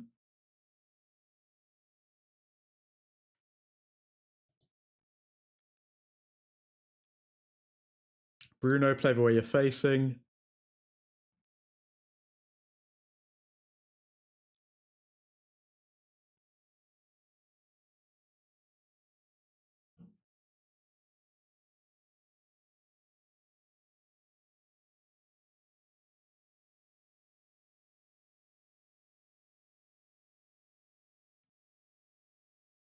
Tottenham, playing it around the back. Coming forward.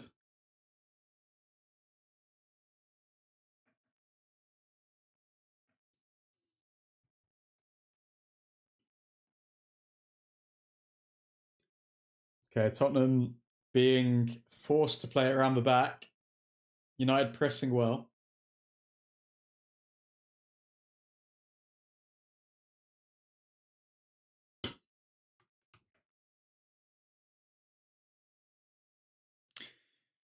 Tottenham coming forward now, though. Good attack. Good from Delict, though. I mean, we've conceded a lot of goals this season, but at the same time, I think we've defended very well. It'd be interesting to see when those goals were conceded and who was on the pitch. I think I will be looking into that because man of the match at the moment. Man of the match. I'm probably going to go with. It's between Ahmad and Mbuemo for me. I think Delict is a sleeper shout. I think Delict has played very well, but I'd say Ahmad or Mbuemo. People are going to get bored of Mbuemo winning these man of the matches, man. Delict pocketing Richarlison.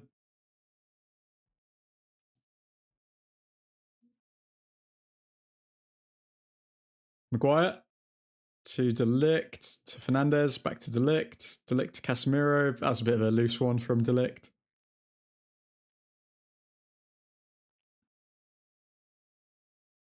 Mate, if we can get a new Terminator up front, I don't care.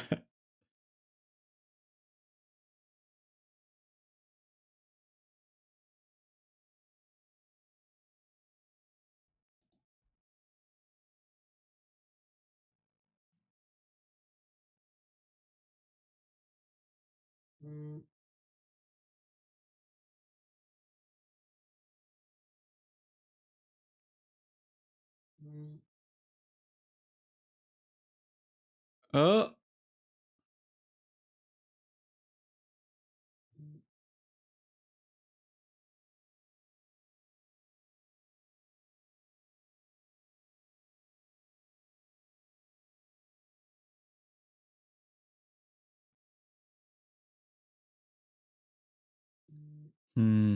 Okay.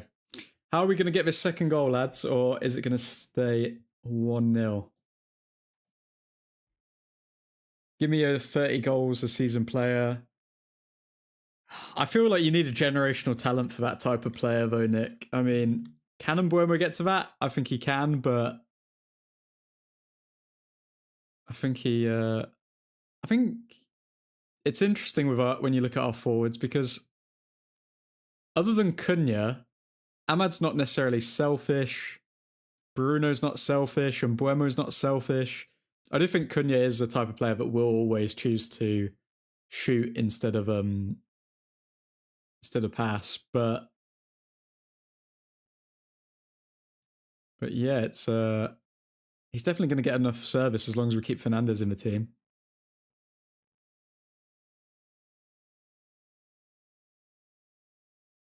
New Rooney or Ronaldo, where the question is when they score, not if they score. I saw a post saying prime Rooney absolutely skins Virgil van Dijk. I'd agree with that. Rashi is like that. Rashi's like what? Oh, Tottenham. Good block from Dorg. Honestly, Delo is not putting that block in. Delo is not putting that block in. Good block from Dorgu. Again, another corner to Tottenham, but we take those.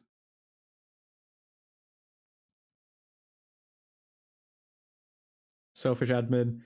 Yeah, Rashi's selfish.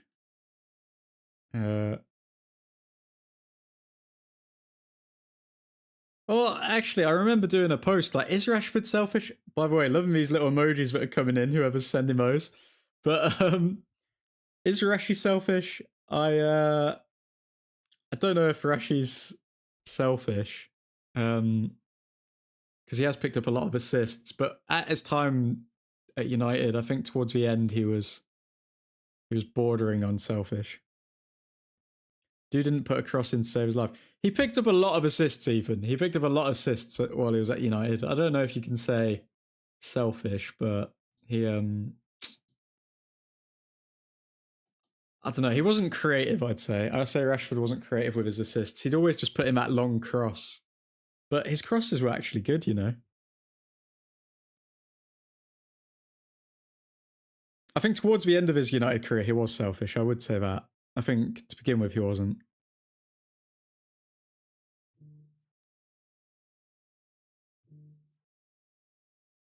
Okay. Tottenham on the ball. Thomas Frank preparing the space laser on the bench. Oh, slip from Tottenham. Mazraoui finds Ahmad. Finds Mazraoui again. They travel on 2, but they get back quick enough. And now Tottenham coming forward. Good from Shaw. Dorgu on the ball. Dorgu spams it to Cunha. But Van de Ven is quick, man. Van de Ven is very quick.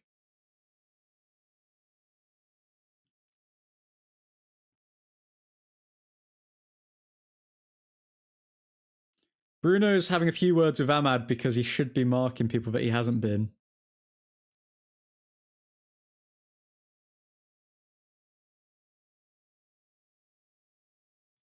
Dorgu caught cross in, but I think that's gone out for a goal kick. Has it gone out for a goal kick? Yeah, I think so. And that should be half time. Half time. Manchester United 1, Tottenham 0. Lovely stuff. Things you love to see.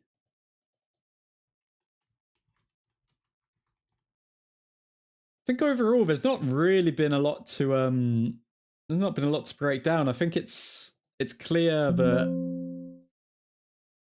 we're witnessing 2 very tactical coaches come up against each other, because for the most part they neutralized each other. It was only when Ahmad got into the box where we saw him deliver that cross for Mbeumo. I'd say Dorgu played very well. Dorgu, he's just got more physicality than Delo, and he's quicker, and he obviously needs to work on his first touch and his overall technique, but I'd say he's better than Delo right now, so I don't think we should delay on bringing Dorgu into the starting 11. Shaw, I think he's been solid. Read the game very well. Maguire, he's been there for those crosses and corners, and also got up to to bring us up the pitch. So yeah, Maguire's been decent.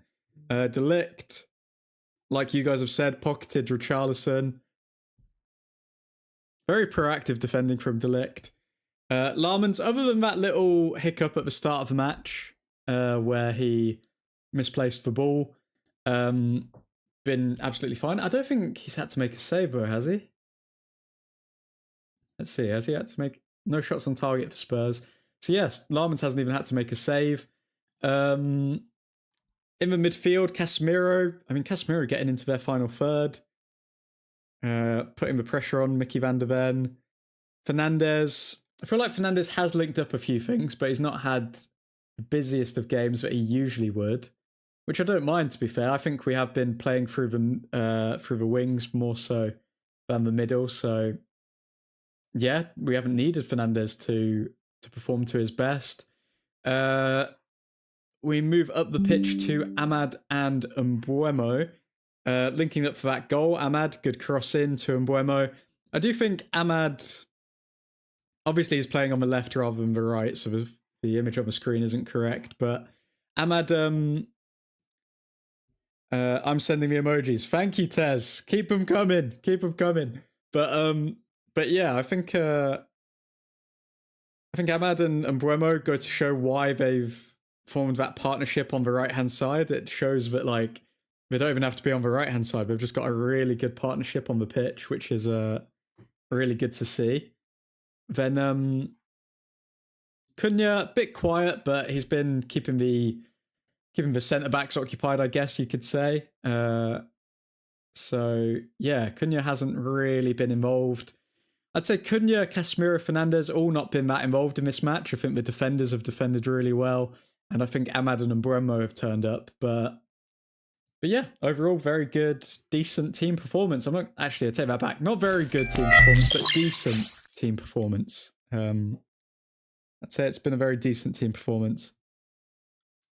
That's what you guys are saying. Half-time 1-0 up on Tottenham. Let's just not switch off, please, now. If we get another goal in the second half, then the game's ours, I'd say. I don't think any changes need to be made. We need to go find a second in the first 10 minutes. Larman's long balls need to be more accurate, so 3 or 4 of them going out or go into Tottenham players. Very true, Nick. Very true. Larman's definitely needs to improve in that department.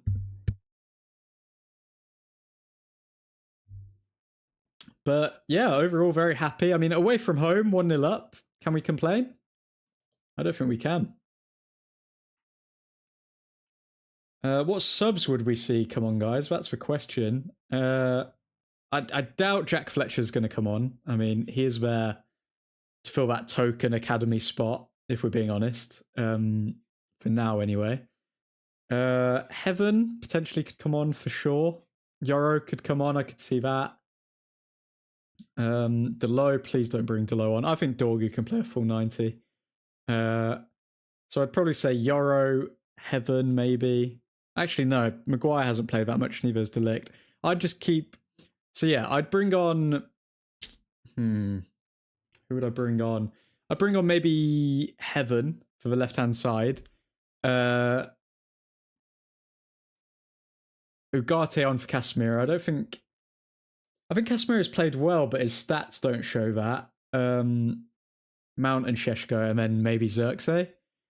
So I'm going to say Mount, Sheshko, and Heaven come on in the second half. That's what I see. What subs would you guys make? The next sign of progress, I think, for this side is putting teams away when we get ahead. Agreed, Ethan. We don't need to... But the problem is, usually when we bring on these subs, we get even weaker, so... It's not necessarily the fact that this starting 11 can't put them away. It's more the fact that they get tired and then we need to bring other players on. And then they can't really put them away. Sheshko gets 20 minutes. Yeah, I'd be happy with that. United. No admin, leave Ugarte on the bench, lol. I just have a feeling that he's going to bring Ugarte on. I have a feeling he will. I'm not saying bring him on, but I do think that Amorim will. United. Good to see you, Christian. Reveling in Spurs' poor position right now.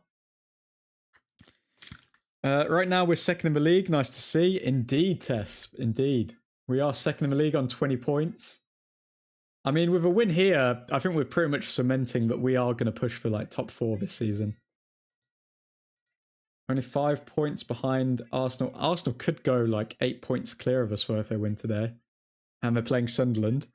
Hopefully Granit Xhaka will score a long-range worldie against them. It's actually a time for tactical changes, not because of someone's F-ups. Yeah, true. Yeah, I can see that we had less possession than Spurs. I did expect us to. I did expect us to sit in pretty much a low block with Maguire on the pitch. But yeah, Spurs really have not made the most of their chances. They don't. It feels like Spurs don't really have a focal point. It feels like they've got a bunch of solid players, but they don't have that guy who's gonna drag them into the match and get a goal. They've got a bunch of part-timers, I'd say. Arsenal will bottle it in the second half of the season. They always do. I hope so, Nick. I hope so. But then it means that City or Liverpool are going to win it. Or we could. Who knows? We could maybe. Remember which Angels put United in the top 4, admin? Yeah, let's have a look at the Angels that put put United in the top 4. So before the season began, we asked the admin's Angels who was going to win the Premier League and their Premier League predictions. So the people who put United in the top 4 were Nick, Diego, Nav, Ethan. Man, even I didn't put United in the top 4. Wow. Bakul said that United were going to win the league. Connor put United in the top 4. Vicky put not Tottenham, sorry, United in the top 4. And Joffit put United in the top 4. And finally, Ravi put United in the top 4.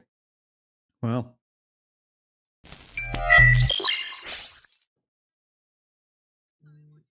Where are we?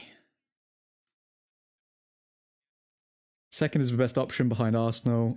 Yeah, I think second's the highest our ceiling can go this season, which I think would be a good return to form given the fact we're not playing in Europe. I think that would be decent from United to get back into that feeling. What I do worry about with United is next season when we are playing in Europe again, like will we just automatically go back to picking up injuries or what's going to happen? What's going to be the negative effect of us being back in Europe?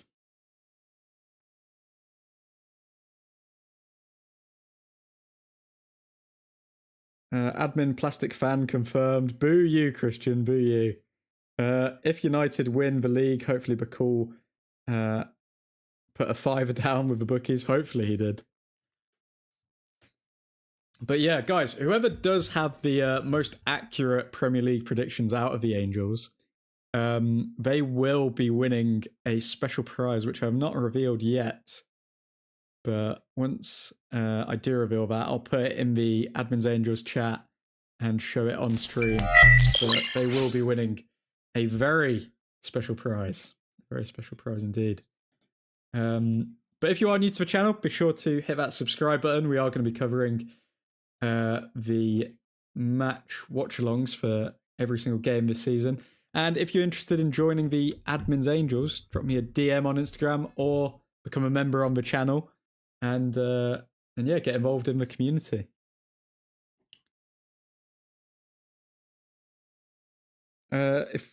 Hello Viv, how you doing, man? Happy birthday, happy belated birthday. It's a mug with Admin's real face on it. Nick, you're not supposed to spoil it, man. You're not supposed to spoil it. Imagine my face just at the bottom of the mug, so when you drink it, it finally reveals that that's my face. This game has become boring, and now we're doing side requests. We are Tez. It's halftime at the moment, but yeah, hopefully the second half is going to be an interesting one or it's a very boring one and we just win 1-0. I'd take that. But I think I think the second half is going to be interesting. I think Tottenham are going to come out all guns blazing, and hopefully we score on the break. Who would you guys say is your man of the match so far? Because obviously we're going to look at Ahmad and Mbeumo for the goal, but I do think De Ligt's having a sleeper game. I do think his positioning's been very good. Maguire as well. I mean, I think everyone in the back three, to be fair. I think De Ligt's had more eye-popping moments, but I think Maguire's defended well. I think Shaw's defended well. Like, look at Shaw, 100% of his duels he's won. 87% pass accuracy. De Ligt, 96% pass accuracy and won the majority of his duels. Maguire's won all of his duels. Very solid defensive display from him lot. I feel like Amorim really has got a hold on his players' strengths now, so he knows when to play them in which games. The only person I can never understand why he plays is Diogo Dalot. Hey, thank you. Finally 18. Big up Viv. So, did you celebrate with a beer, Viv? Do you not drink? How did you celebrate for Big Day? A mini stress ball in the form of the old devil admin. That'd be funny. You're giving me better ideas, Nick. I need to find something good like that. De Ligt, Casemiro also doing well. Casemiro stats-wise isn't doing well, but when you actually watch him, he is doing very well with his positioning and his timing of challenges. I don't think he is holding down that midfield. But it's a hard one. I don't want to be one of those guys who just gives it to the person who scores the goal, but I do feel like Mbeumo, I feel like he's playing really well. I think he's playing really well, and it's hard to look past that. But then you look at all of his other stats, like 0% ground duels won, 0% any duels won, 0% successful dribbles, 0% accurate long balls. And Mbeumo has literally just scored a goal, and all of his other stats are not looking good. Whereas Ahmad, his other stats are looking good, and he got an assist. So the goal does give a lot, but at the same time, it's a hard one. We'll see at the end of the match who should win man of the match, but I'm saying keep an eye on De Ligt.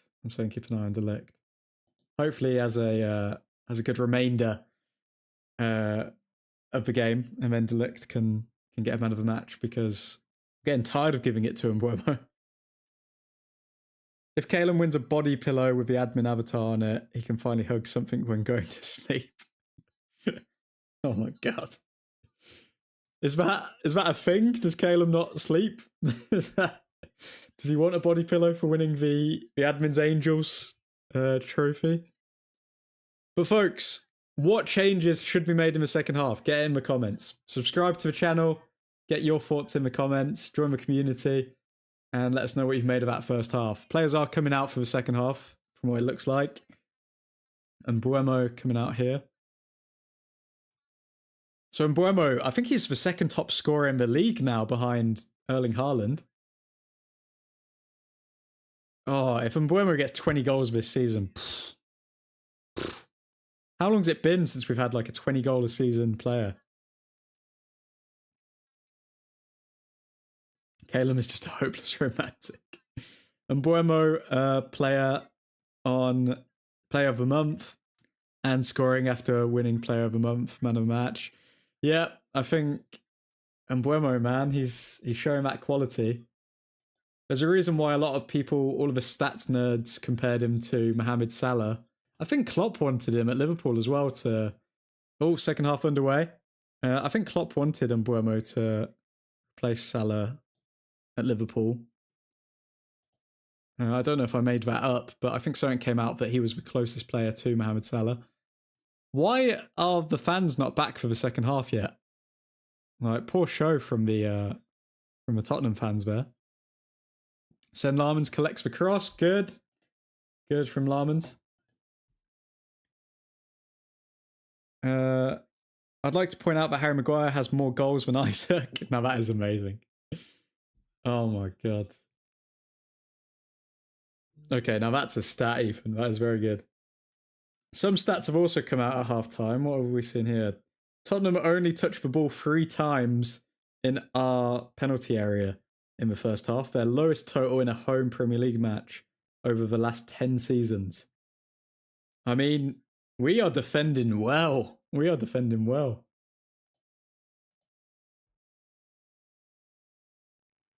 Casemiro with just an air jump there, but didn't get the ball. Short to Cunha, to Fernandes. Fernandes forward to Ahmad. Please be onside. Go on, Ahmad. Fouled? No? Okay. Ahmad pissed at the ref there.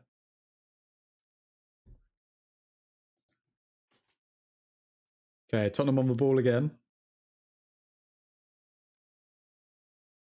Tottenham down the left.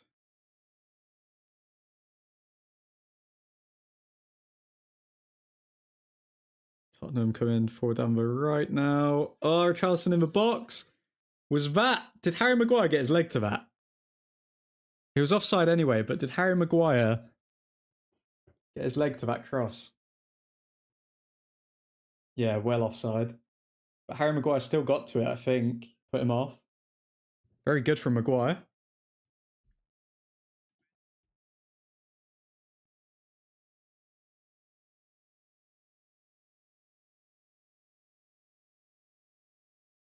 Okay.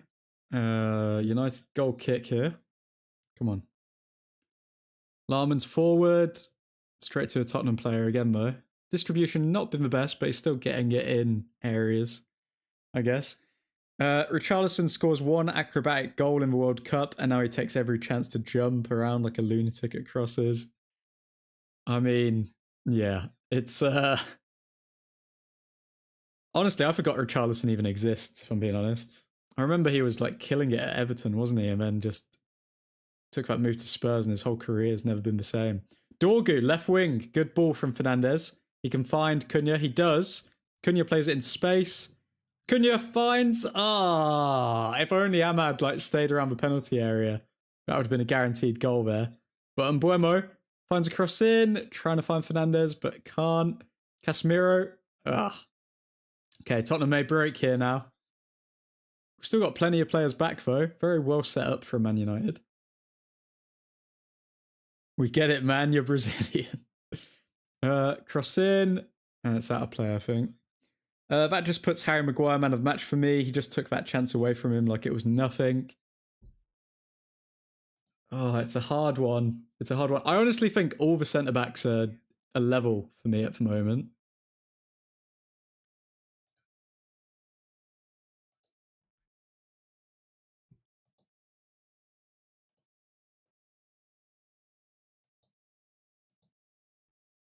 Okay, Larmans to take the ball.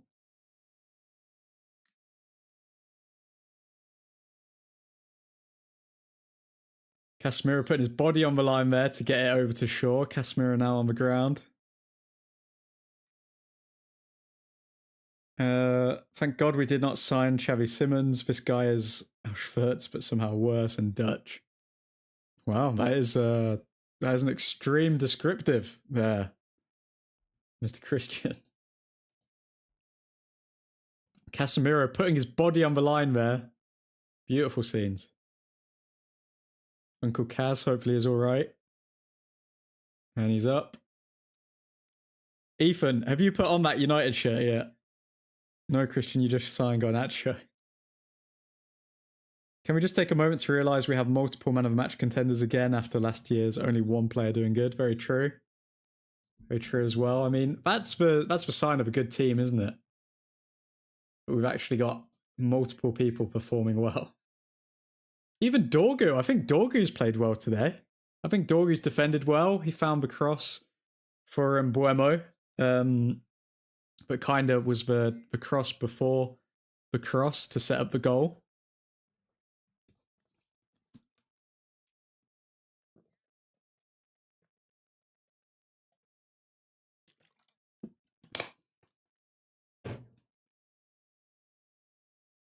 I think Dorgu's had a sleeper game. I think Mazraoui, he's not done anything too amazing, but he always gives you at least like a 6.5 out of 10. I would be not jinxing it, admin. I would be lying if I said there wasn't one nearby, however. Put it on, Ethan. Put it on. Fewest shots in the Premier League this season. Spurs with only 100. Wow.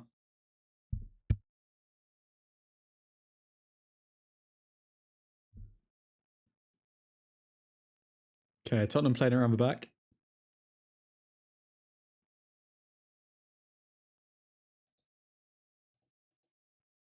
Come on, United.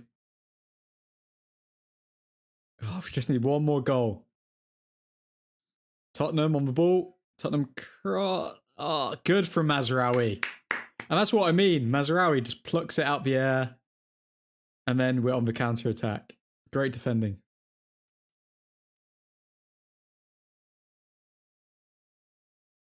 Pinball football right now. And Mbuemo to Cunha. Casemiro. Casemiro finds Fernandez. Good from Casemiro. Find Mazraoui. No, Fernandez.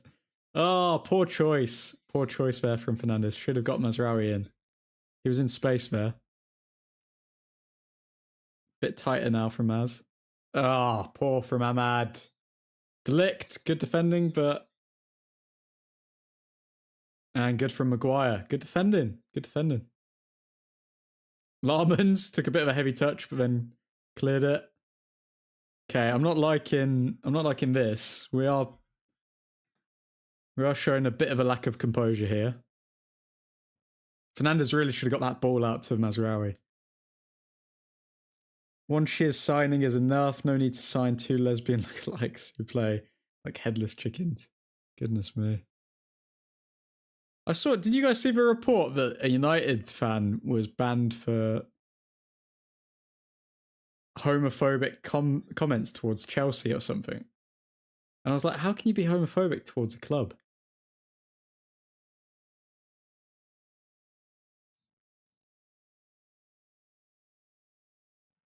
Okay, Tottenham on the ball.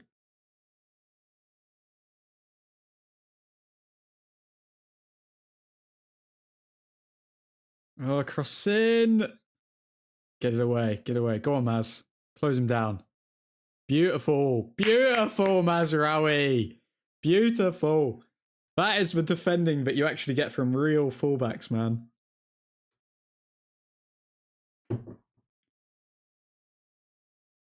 Okay, cross in from top. Oh, God. Save from Larmans. Beautiful. Beautiful from Larmans. Okay, Tottenham getting close, man. Tottenham are getting close, but we need to stay switched on here. Ahmad, was that Ahmad or Fernandez? Ahmad should have closed that ball down quicker. Let's see this again. Good save from Larmans. Great save. Okay, ball away from Casemiro. Tottenham knocking on the door here. We can't give away everything we worked for in that first half, in the first 10 minutes here. We need that second goal.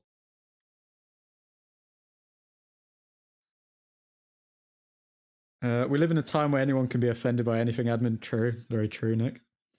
He for sure called Nacho Ellen DeGeneres. This game is begging for a second goal. Larmans, what a save. Onana would have caught that and threw it in the net. Onana would have let it go through his legs.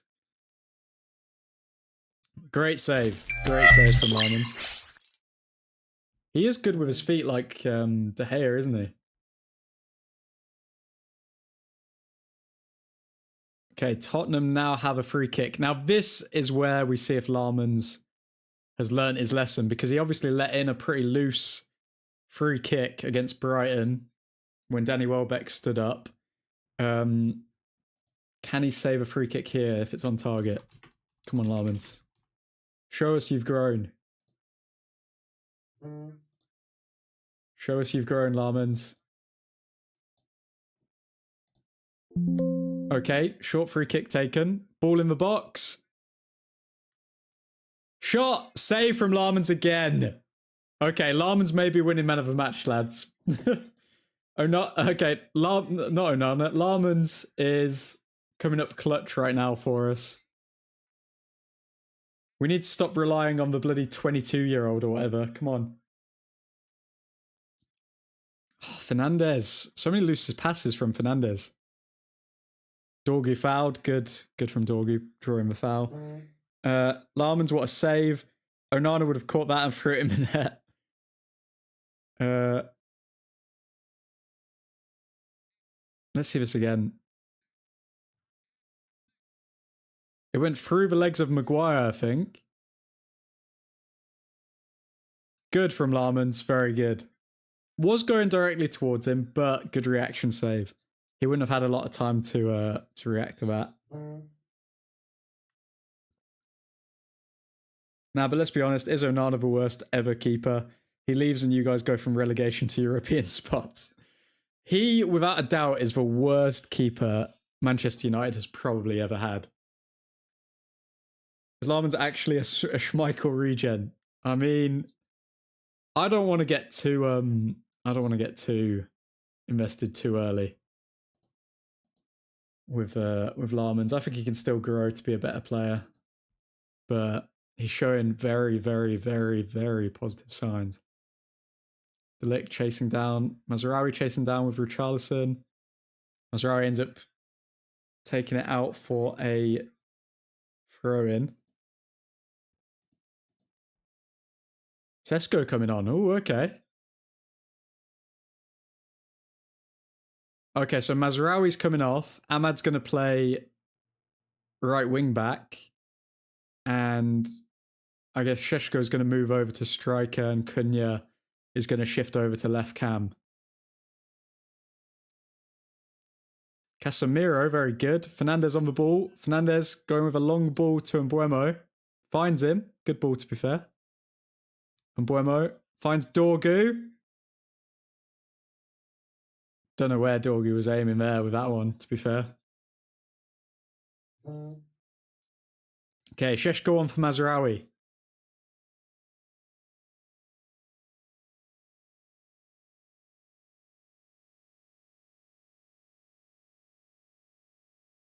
Come on, Šeško, get that second goal.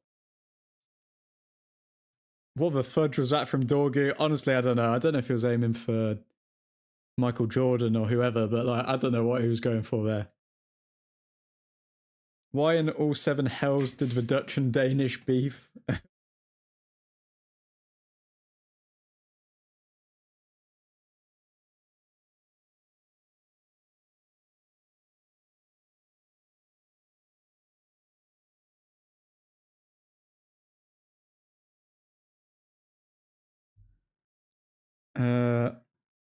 Why in all seven hells did the Dutch and Danish beef? The Dutch are to the Germans what the Danes are to Swedes.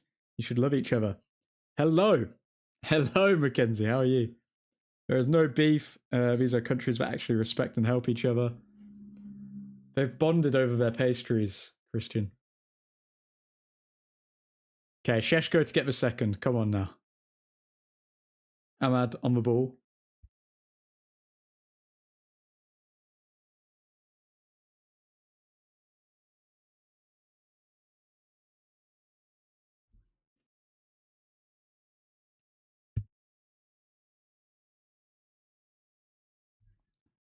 Pedro Porro on the ground now. Head injury, I believe.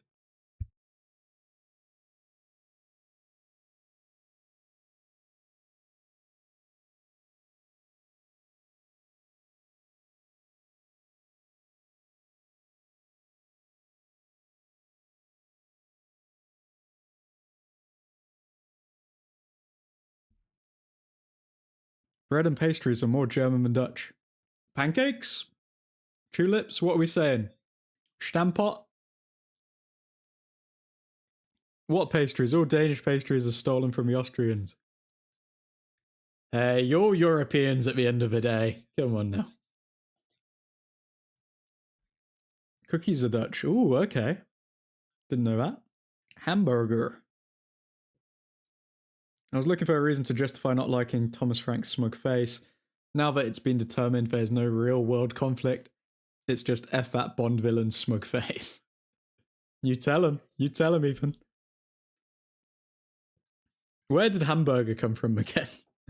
What you call a Danish in English is no to all other Germanic speakers as wiener bread. What the hell? Also, stroopwafel is effing delicious. Stroopwafels are good. Stroopwafels are good.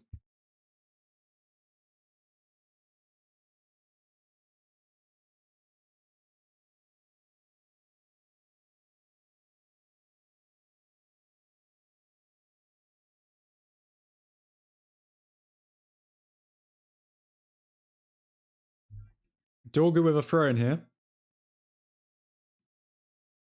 Dorgu to Sheshko.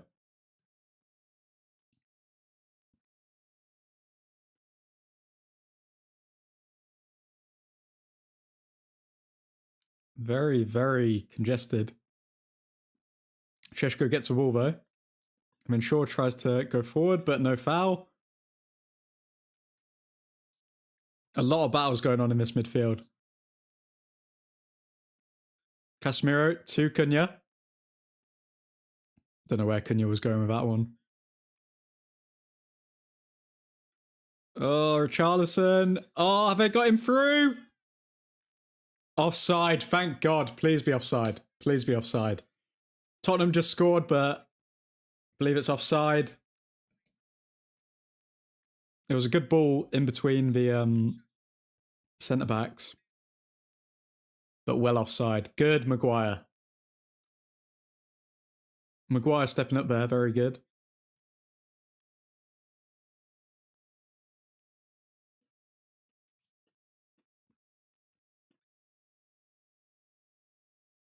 Biscoff is Dutch/Belgium. Ooh, okay, that's a good shout. That's a good shout. Biscoff is one of the best flavours in the world. For waffles that are big enough to wrap around a scoop of ice cream with Biscoff stuff is beautiful. Don't know about that. Does anyone know where that name originates from, Biscoff? I do not, but if you wanna let us know, Nick, all ears. And since Belgium is not a real country, I think it's fair if the Dutch claim all Flemish inventions, to be fair. East Flanders, Nick. Just realised I've got bleach all over my new joggers. Great. How did you manage that, McKenz? Disposing of a dead body? Christian says love. Everyone then slates Belgium. Peak Old Trafford banter. This is what Old Trafford's become. Just a bunch of bloody nationalities going around. Just slating other nationalities.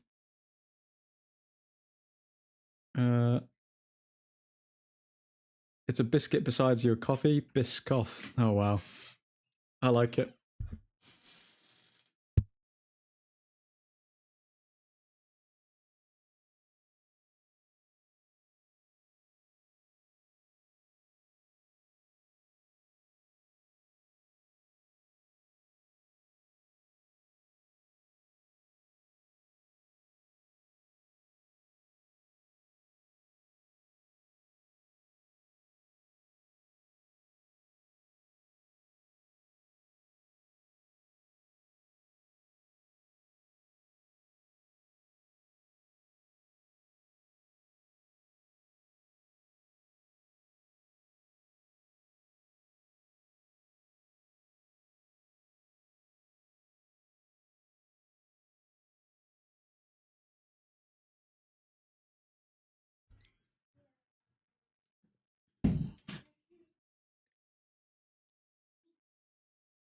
Cleaning bathroom. Oh, McKenz, you really are Gen Z, man. Look at you.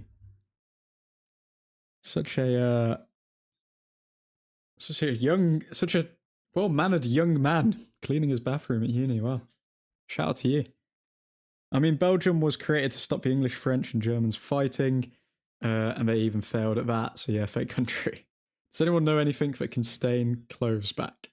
Stain clothes black. Get a black marker pen, mate, and just colour it in. Belgium is like your little dumb brother if he doesn't do anything with its life. Belgium got their karma when Roberto Martinez ran their golden generation into the ground. A little dumb brother who happens to speak half French, the horror. Tottenham playing around the back here. I'm Gen Z because I clean my bathroom. What? Belgium is so divided, but they actually had plans to split the country in three and give a piece to Netherlands, Germany, and France. Wow. So the beef is with Belgium, not the Danes. I feel like to start a beef with Belgium is like to start a beef with bloody Switzerland, though, isn't it? Tottenham coming forward here.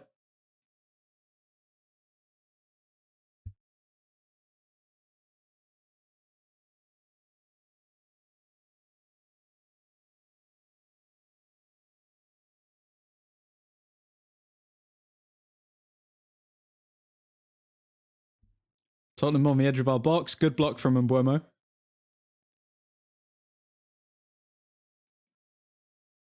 Oh, Fernandes. I don't think Fernandes has had a very good game today at all, to be fair.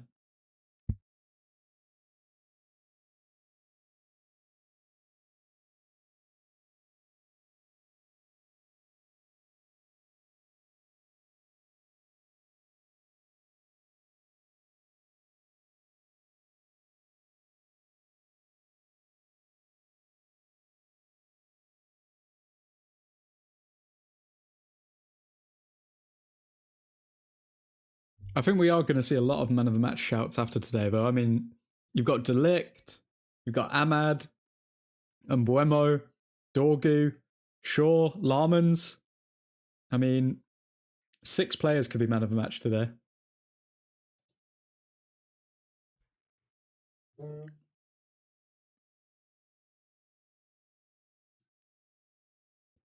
It's normal to tell dumb jokes about Belgians here. Like, why do the Belgians have a knife in his car? To cut people off in traffic. Well, some of us are professional when it comes to beef with Belgium. It's in our blood. The Swiss have financial means. Belgium have shame and old Enzo Skiffo shirts. Mate, it's going to be a wheel of fortune for men of the match. I think I may just spin the wheel. Should I just spin the wheel, guys? My uni shop only sells semi-skimmed milk. What is this? The horrors. The horrors, McKenz. Okay, they're in our box. We're getting a lot more touches in our box this second half. Casemiro sliding in. Ahmad also sliding in. No pen given, though. Good. Fernandes can't clear to anyone, though. We haven't really had an outball for a long time. Need whole milk. To help with obesity in the UK, Kent.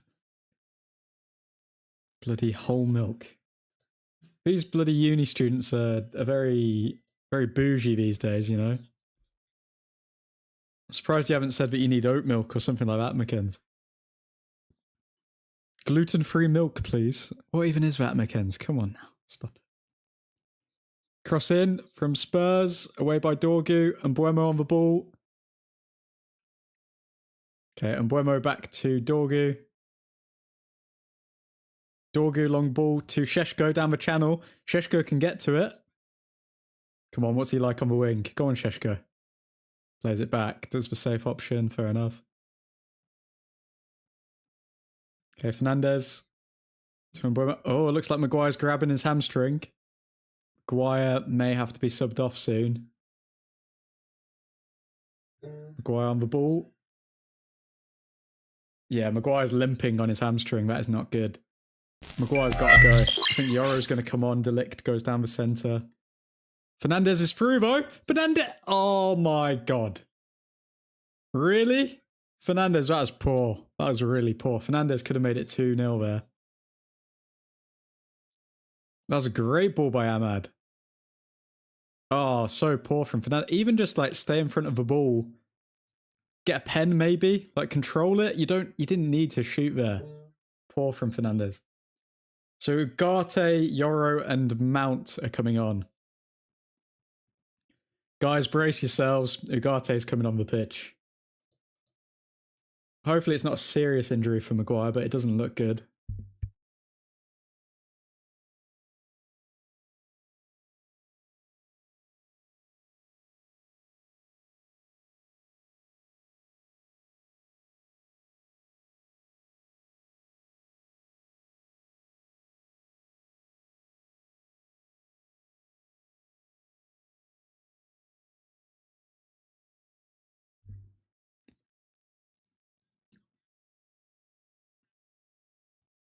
Where are we? Where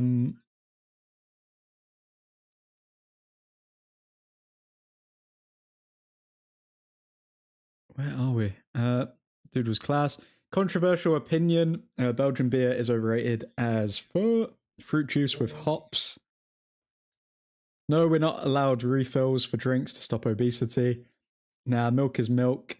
What is this woke nonsense? Layla is lactose and gluten intolerant, so she has to have gluten-free oat milk. How did I know? How did I know, McKenz? So she cares that much about the milk, but then she'll put like watermelon cherry vapes into her system. Like, come on. Wake up and smell the coffee that is made with gluten intolerant. Oh, sorry, gluten-free oat milk. Belgian beer is terrible, Christian. The yeast is awful. Christian, I like Affligem 0.0 beers, so I cannot stand by you on this point. Nah, anything after whole milk is too watery. What the fudge was that sound effect? I think it may be my phone vibrating. But that Belgium's only redeeming quality, but I hear it's not as good as German beer. Scared the shiz out of me. Ugarte and Euro coming on. Admin thoughts on tin milk. Well, I'll give you an exclusive, guys. I don't actually drink any milk. So, but thoughts on tinned milk, McKenz. I think that sounds like, isn't that like porridge? Isn't that just porridge? What the hell is tinned milk? Whenever I think of milk, I just think of Anchorman, where Ron Burgundy's drinking the milk can on like a hot day, and he's just like, "Milk was a bad choice."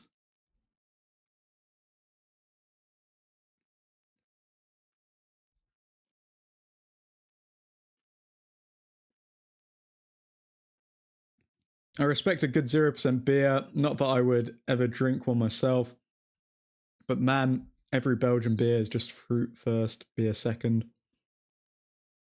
Money Mace coming on as well. We want 5. We want 5. IPA beer can F right off.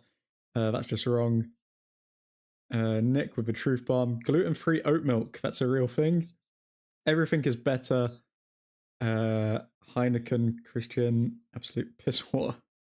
Bro's on about whole milk and stuff and doesn't even drink milk. No milk is better than any milk, McKenz. We're not even supposed to drink milk. Like, who just because you're a bloody coward, a sucker. I mean, come on. That is also true, but most major export beers are shiz, to be honest. Carlsberg is also a disgrace. Doesn't tinned milk evaporate milk so it lasts longer? Wait, tinned milk is evaporated milk so it lasts longer. It's thicker, tastes better. Never use it for anything but tea. We only use evaporated milk to cook with, not drink or hot drinks in the States.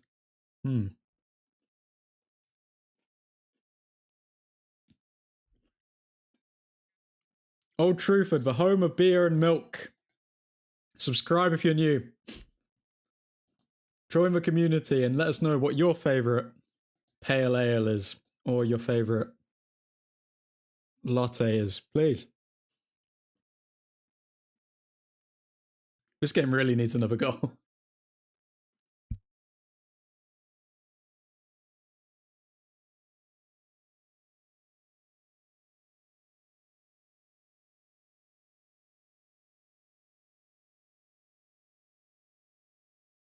For those interested as well, we will be doing a live stream for Chris Eubank Jr. v Connor Ben next week. I think it's next Saturday. So we'll probably be doing that same,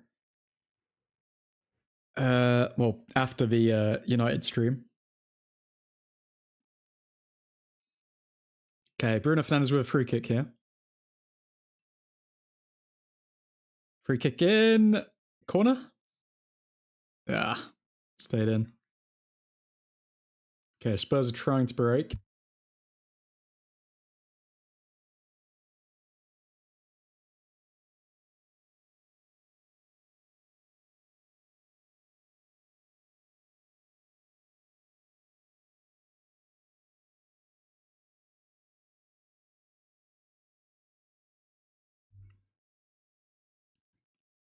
Admin's one of them freaks that's like, if it doesn't come from a human body, I won't eat it. Freak. Do you mean cannibal? What do you mean if it doesn't come from a human body? Nah, guys, breast milk. Breast milk's where it's at. Come on. If anyone's seen Pain and Gain, such a good movie. You got to get breast milk.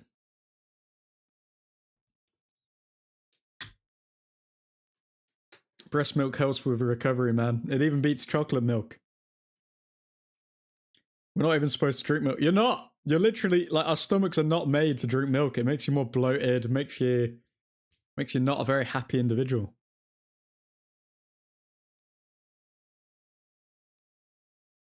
The only reason we bloody drank milk is because people were too poor for clean water and they bloody milked their cows.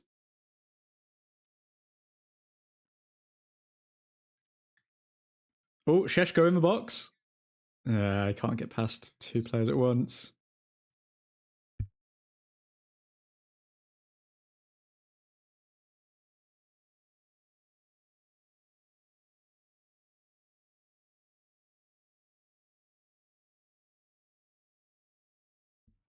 Home of beer, milk, and subtle xenophobia. Welcome to Old Trafford.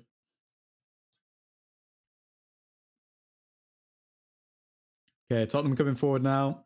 This game is really open, but it feels like both sides are semi-close to scoring, but our incompetence is stopping both of us.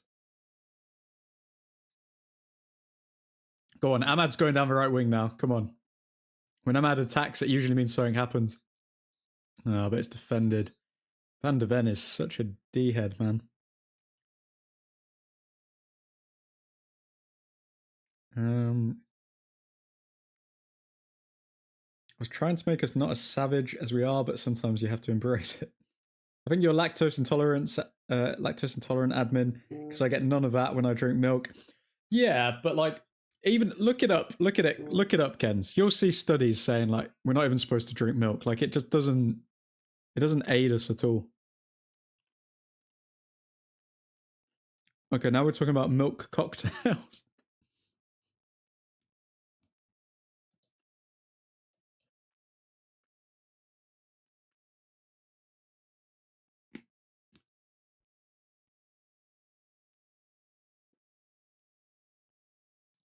Is Dorgu an upgrade on Aaron Wan-Bissaka? You can't really compare the two because they are. I understand they're both fullbacks, but they're not really playing in the same position, are they? But yeah, I agree with Ethan. Going forward, he definitely is. Defensively, though, I still don't think any of our, maybe other than Mazraoui, I don't think any of our defenders are, or any of our fullbacks are defensively as sound as, are defensively as sound as Wan-Bissaka.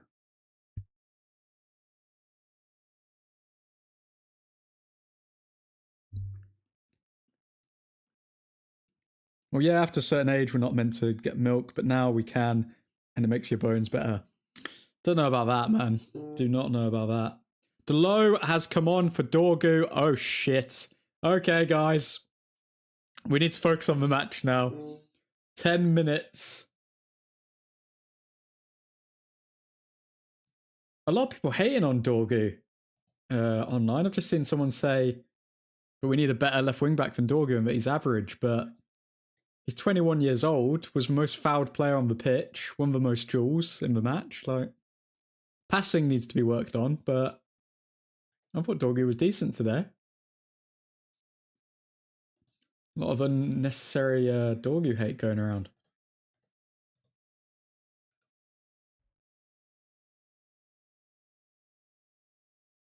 Okay, Delo is on the pitch. Let's see how this goes.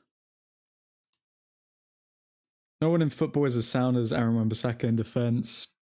Very true. Very true. Apart from when it comes to back post crosses. That was always a weakness with Wan-Bissaka.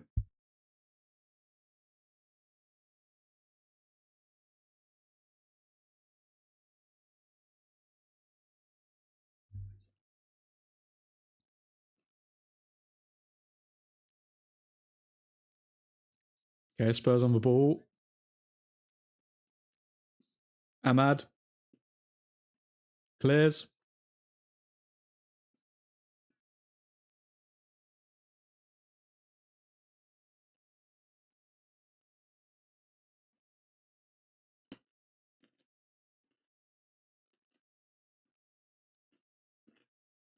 Spurs blocked.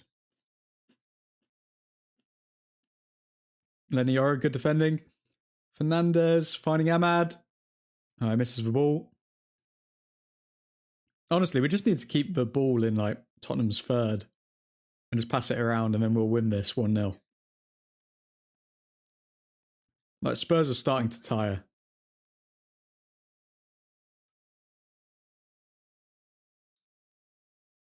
Okay, Delo on the left-hand side finds Mbuemo.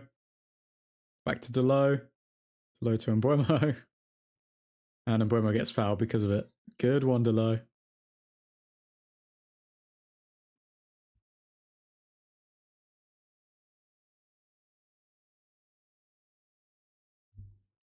Apart from Shaw, nobody can put a good ball in.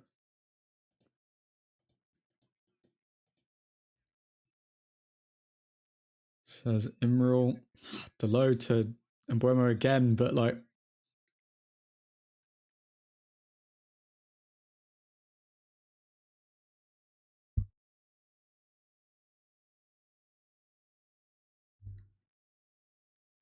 Wait till Martinez is back. Yeah, Martinez. I'm hoping the injuries haven't affected him too much, to be fair. That's one thing I worry about with Martinez. Because he's had a lot of long-term injuries now. Spurs coming forward here. Oh, I'll just wait for the cross to come in. Okay, cross comes in and Tottenham 1-1. Well, can't even blame Diogo Dalot for that one, but let's have a look at this again, see what happens. Yeah, this game had draw written all over it. I mean, I'm hoping we can get a goal back, but ever since the subs come on, we just look weak, man. Every time. Every time. Okay, so Tottenham come forward. Ahmad doesn't really defend. Who's one-on-one defending is that?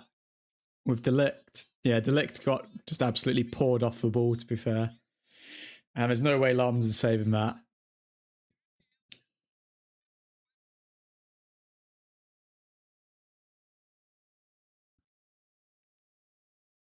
Yeah, and it was a deflection off Delict. Wow. So Delict's lost his man of the match, because I think that was kind of poor defending from him, to be fair. Yeah, not happy with that from Delict.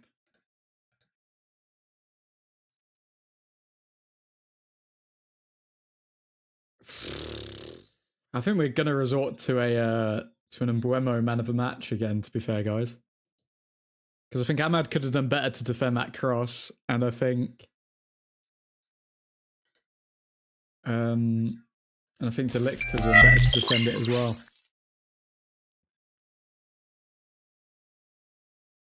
We haven't beat Tottenham since Ronaldo. Crazy.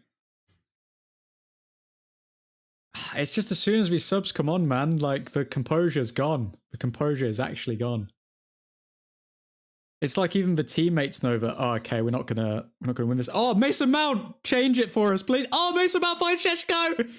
Oh my god, no. Come on. Oh. That was it. That was the moment.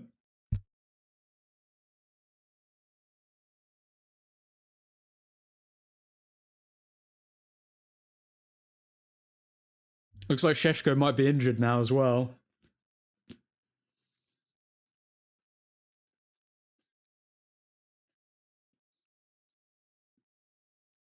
Tottenham coming forward. Delo, one-on-one defending. Oh, no.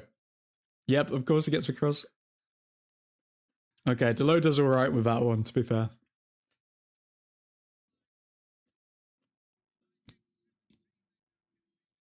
I think Sheshko's done something bad here because he's taking deep breaths. I think he's done something to his knee.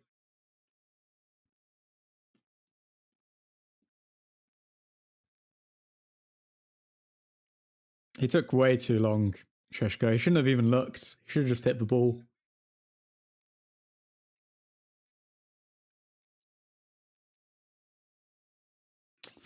Poor from Sheshko.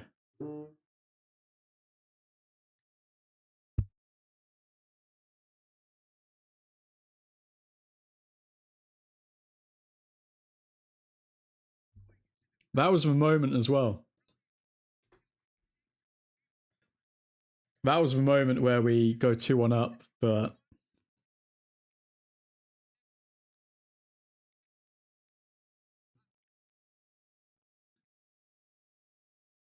Slavic Havertz is diabolical. Van de Ven is really good though, I'm not gonna lie.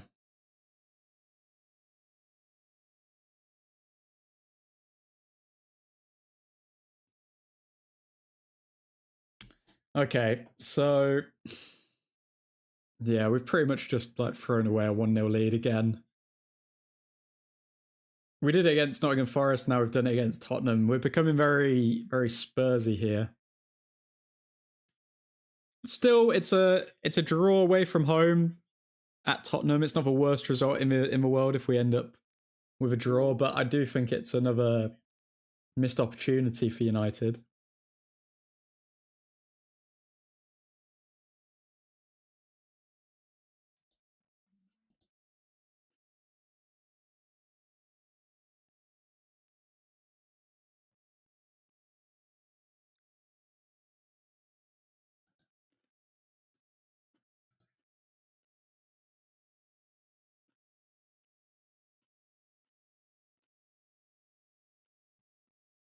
Wait, I just realised it. We don't have any more subs, do we? So we're down to 10 men. We're down to 10 men for the next like 5 minutes. Shit, okay. Come on. Come on, United.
This isn't good.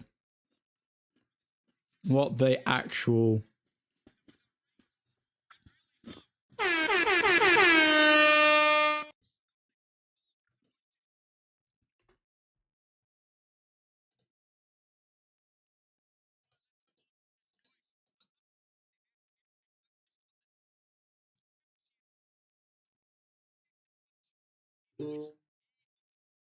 So a cross comes in or a shot,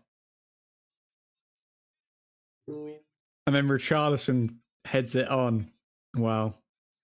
Who was keeping him onside, guys? Who was keeping him onside? Was it Ugarte?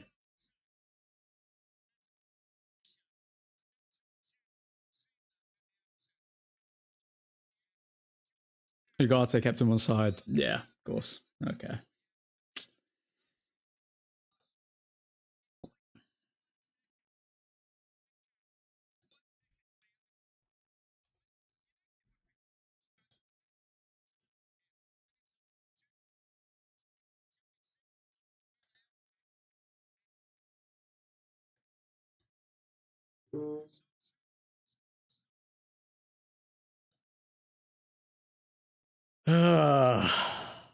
Leave his ass in London.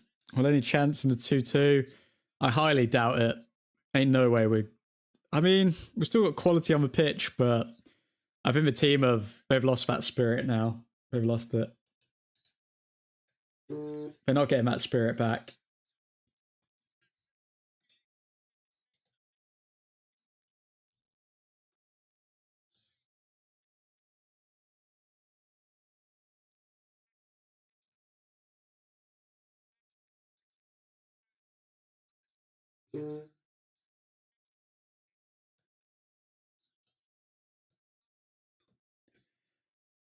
Yeah, our squad's not good enough to compete, I don't think.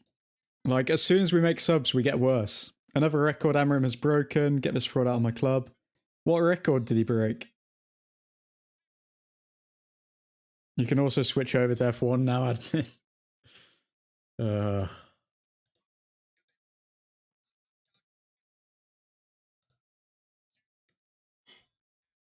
Can't be arsed, man.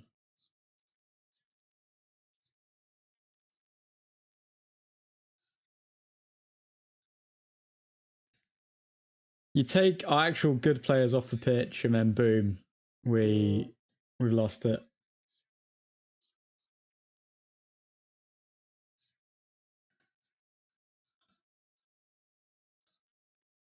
A lot of people going in my DMs slating Sheshko, saying he should have stayed on the pitch.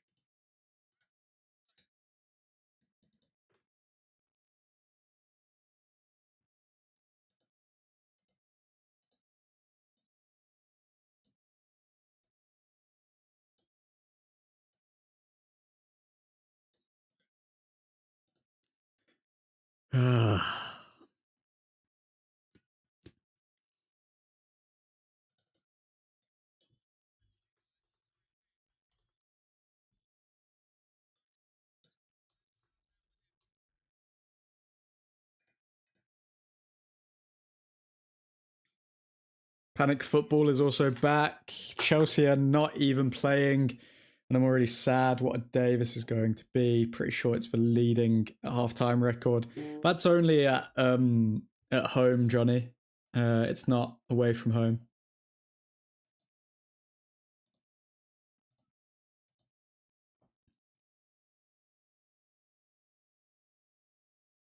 Oh my god! Delict has just scored in the last minute. It's 2-2. It's 2-2. Spurs have just spursed their own. Oh my god. Go on. Go on, Delict. Okay, Delict man of the match. Sorry, he's redeemed himself. Delict easily man of the match. Oh my god. We thought we bottle jumped it, but they bottle jumped it. Oh my god. I was just preparing the thumbnail for the bloody match reaction stream and oh my god.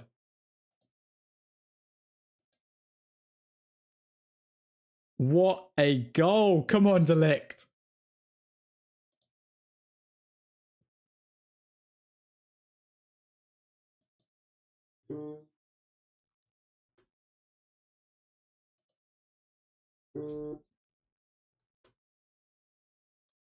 He's done it. Delict is man of the match. Cemented. What a good header. Delict, man. We needed him and he turned up.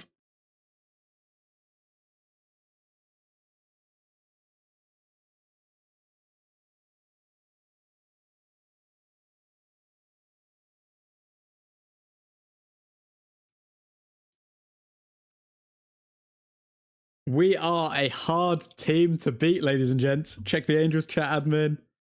Let's see. Beautiful scenes. Beautiful scenes. Mr. Ethan Johnson.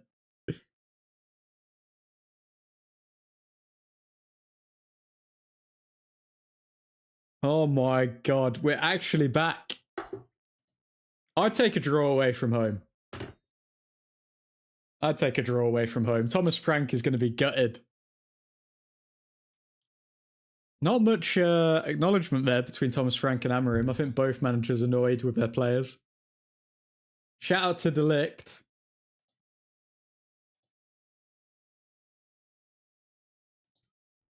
We are going to be moving over to the match reaction stream in just a second, lads. But get your thoughts on the result. Get your thoughts on the players.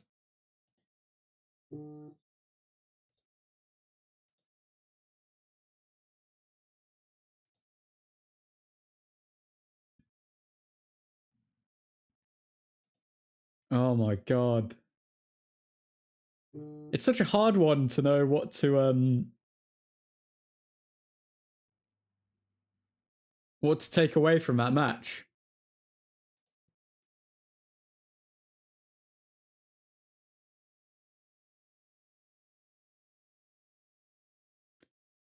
Should have won this one. We get a result. Only sad thing is we could have easily won this match also. Yeah, very true. I mean, there were, what, 3 goals in like 10 minutes? Tune into F1 for 3 crashes now. Should have won this one. I'd take a draw away from home.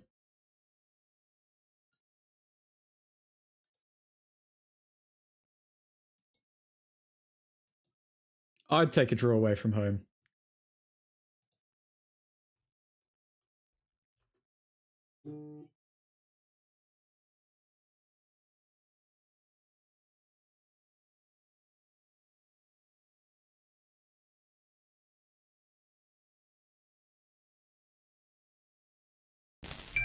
So let's be real right now. Delict, easy man of the match. Surely.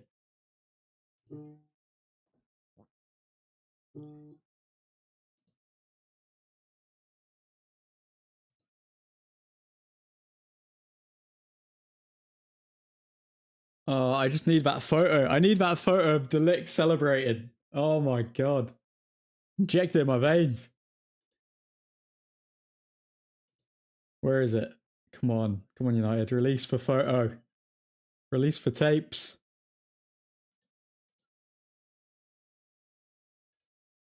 Okay, we may have to do it with another photo, but sweet Jesus.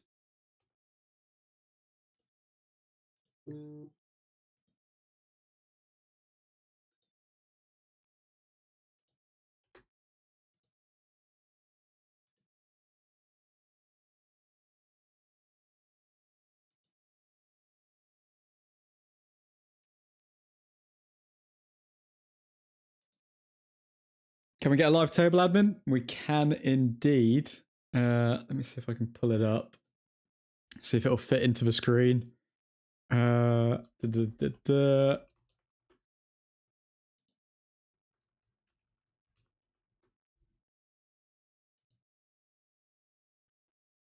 Okay. Live table. So we haven't really moved up anywhere, to be fair. Move over here. I don't know if we're going to be able to see it.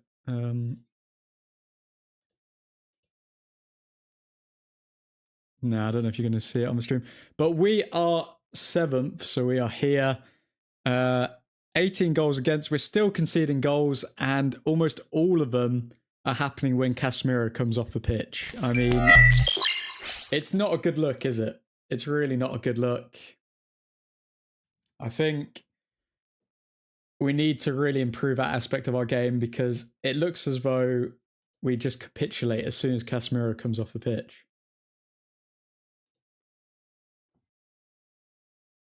Oh, come on, United. Okay, there's the photo. There it is. Big player, big moment.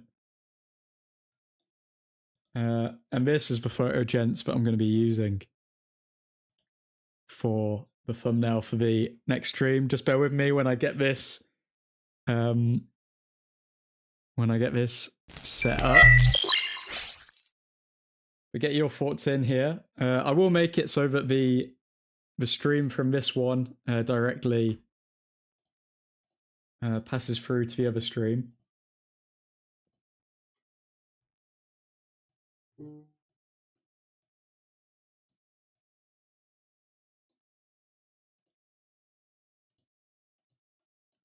Okay, so you can look at this game one of two ways. You can say that we lost 2 points, or you can say we recovered 1 point. It's an interesting one, which is probably going to divide a lot of fans.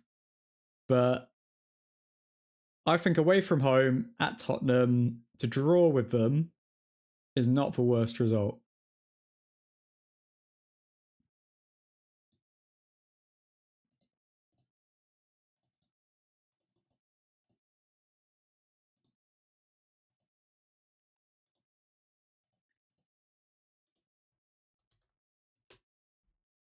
Coincidence? I think not. Tune into F1 for free crashes now. Wow. Okay, where are we?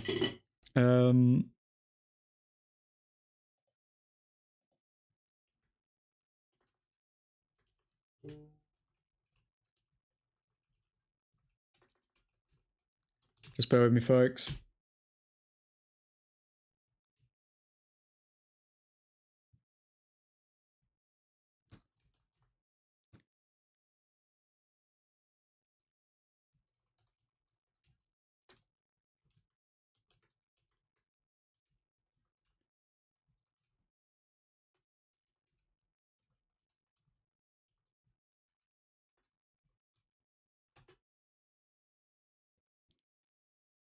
Okay, people.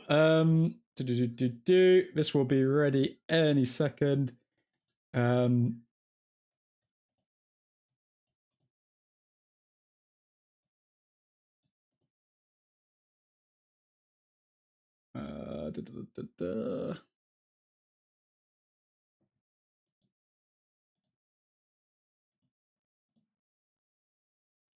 close is Sekou Kone to breaking into first team squad? He wouldn't be any worse than Ugarte.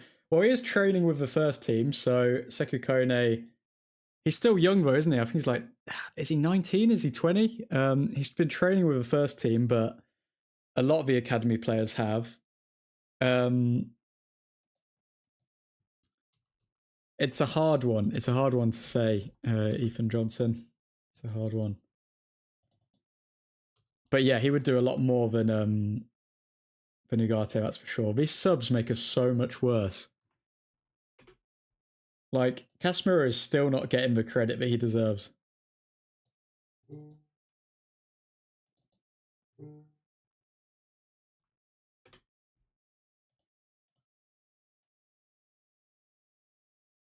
Okay. Let me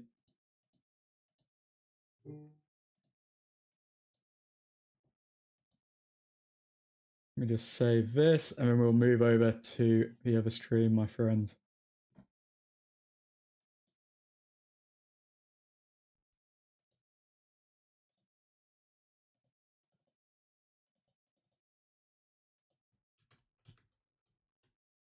Okay.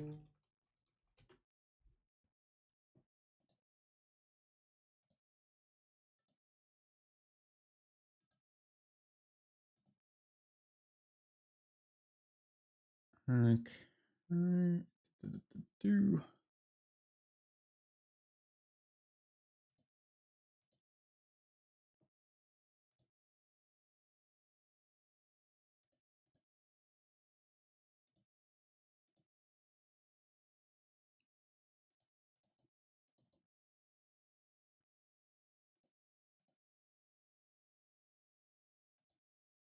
Maybe we get a DM in January as a backup. I mean, Amorim has come out and he said that if we do get a DM, it's going to be someone who is, or if we get any player, it's going to be someone who's going to stay for the long term. It's not going to be a lone player or anything like that. But I think we're in a position where a lone player would actually really help us, if I'm being honest.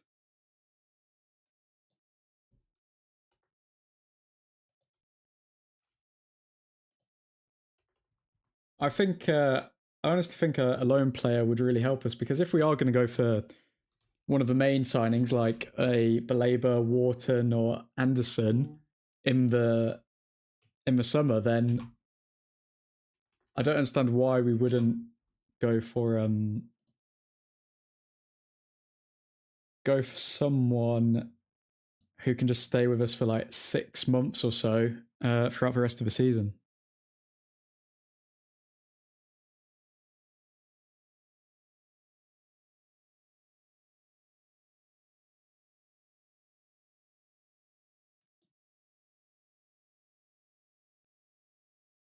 Okay.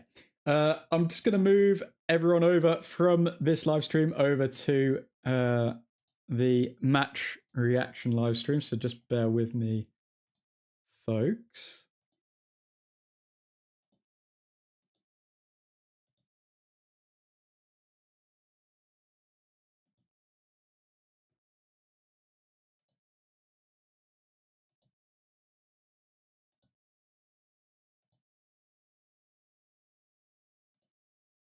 Okay, cool. I will see you guys very shortly now, just on the other live stream. But and then we can discuss all of this and go over player ratings. But until then, until I see you in the next couple of minutes, if this loads properly. An out of favour 6 in another league, possibly until June. I'm going to look into that now. I hope that we do bring someone in, because realistically we can't deal with Ugarte, can we? I mean, it's clear to see that like these players really do drop off as soon as we make these subs. So I'm hoping that we can actually make a difference, but we'll see. Lads, I am going to now move over from this stream to another. So I'm going to end this stream and you should be moved over to our other stream. But for now, God bloody speed. Godspeed.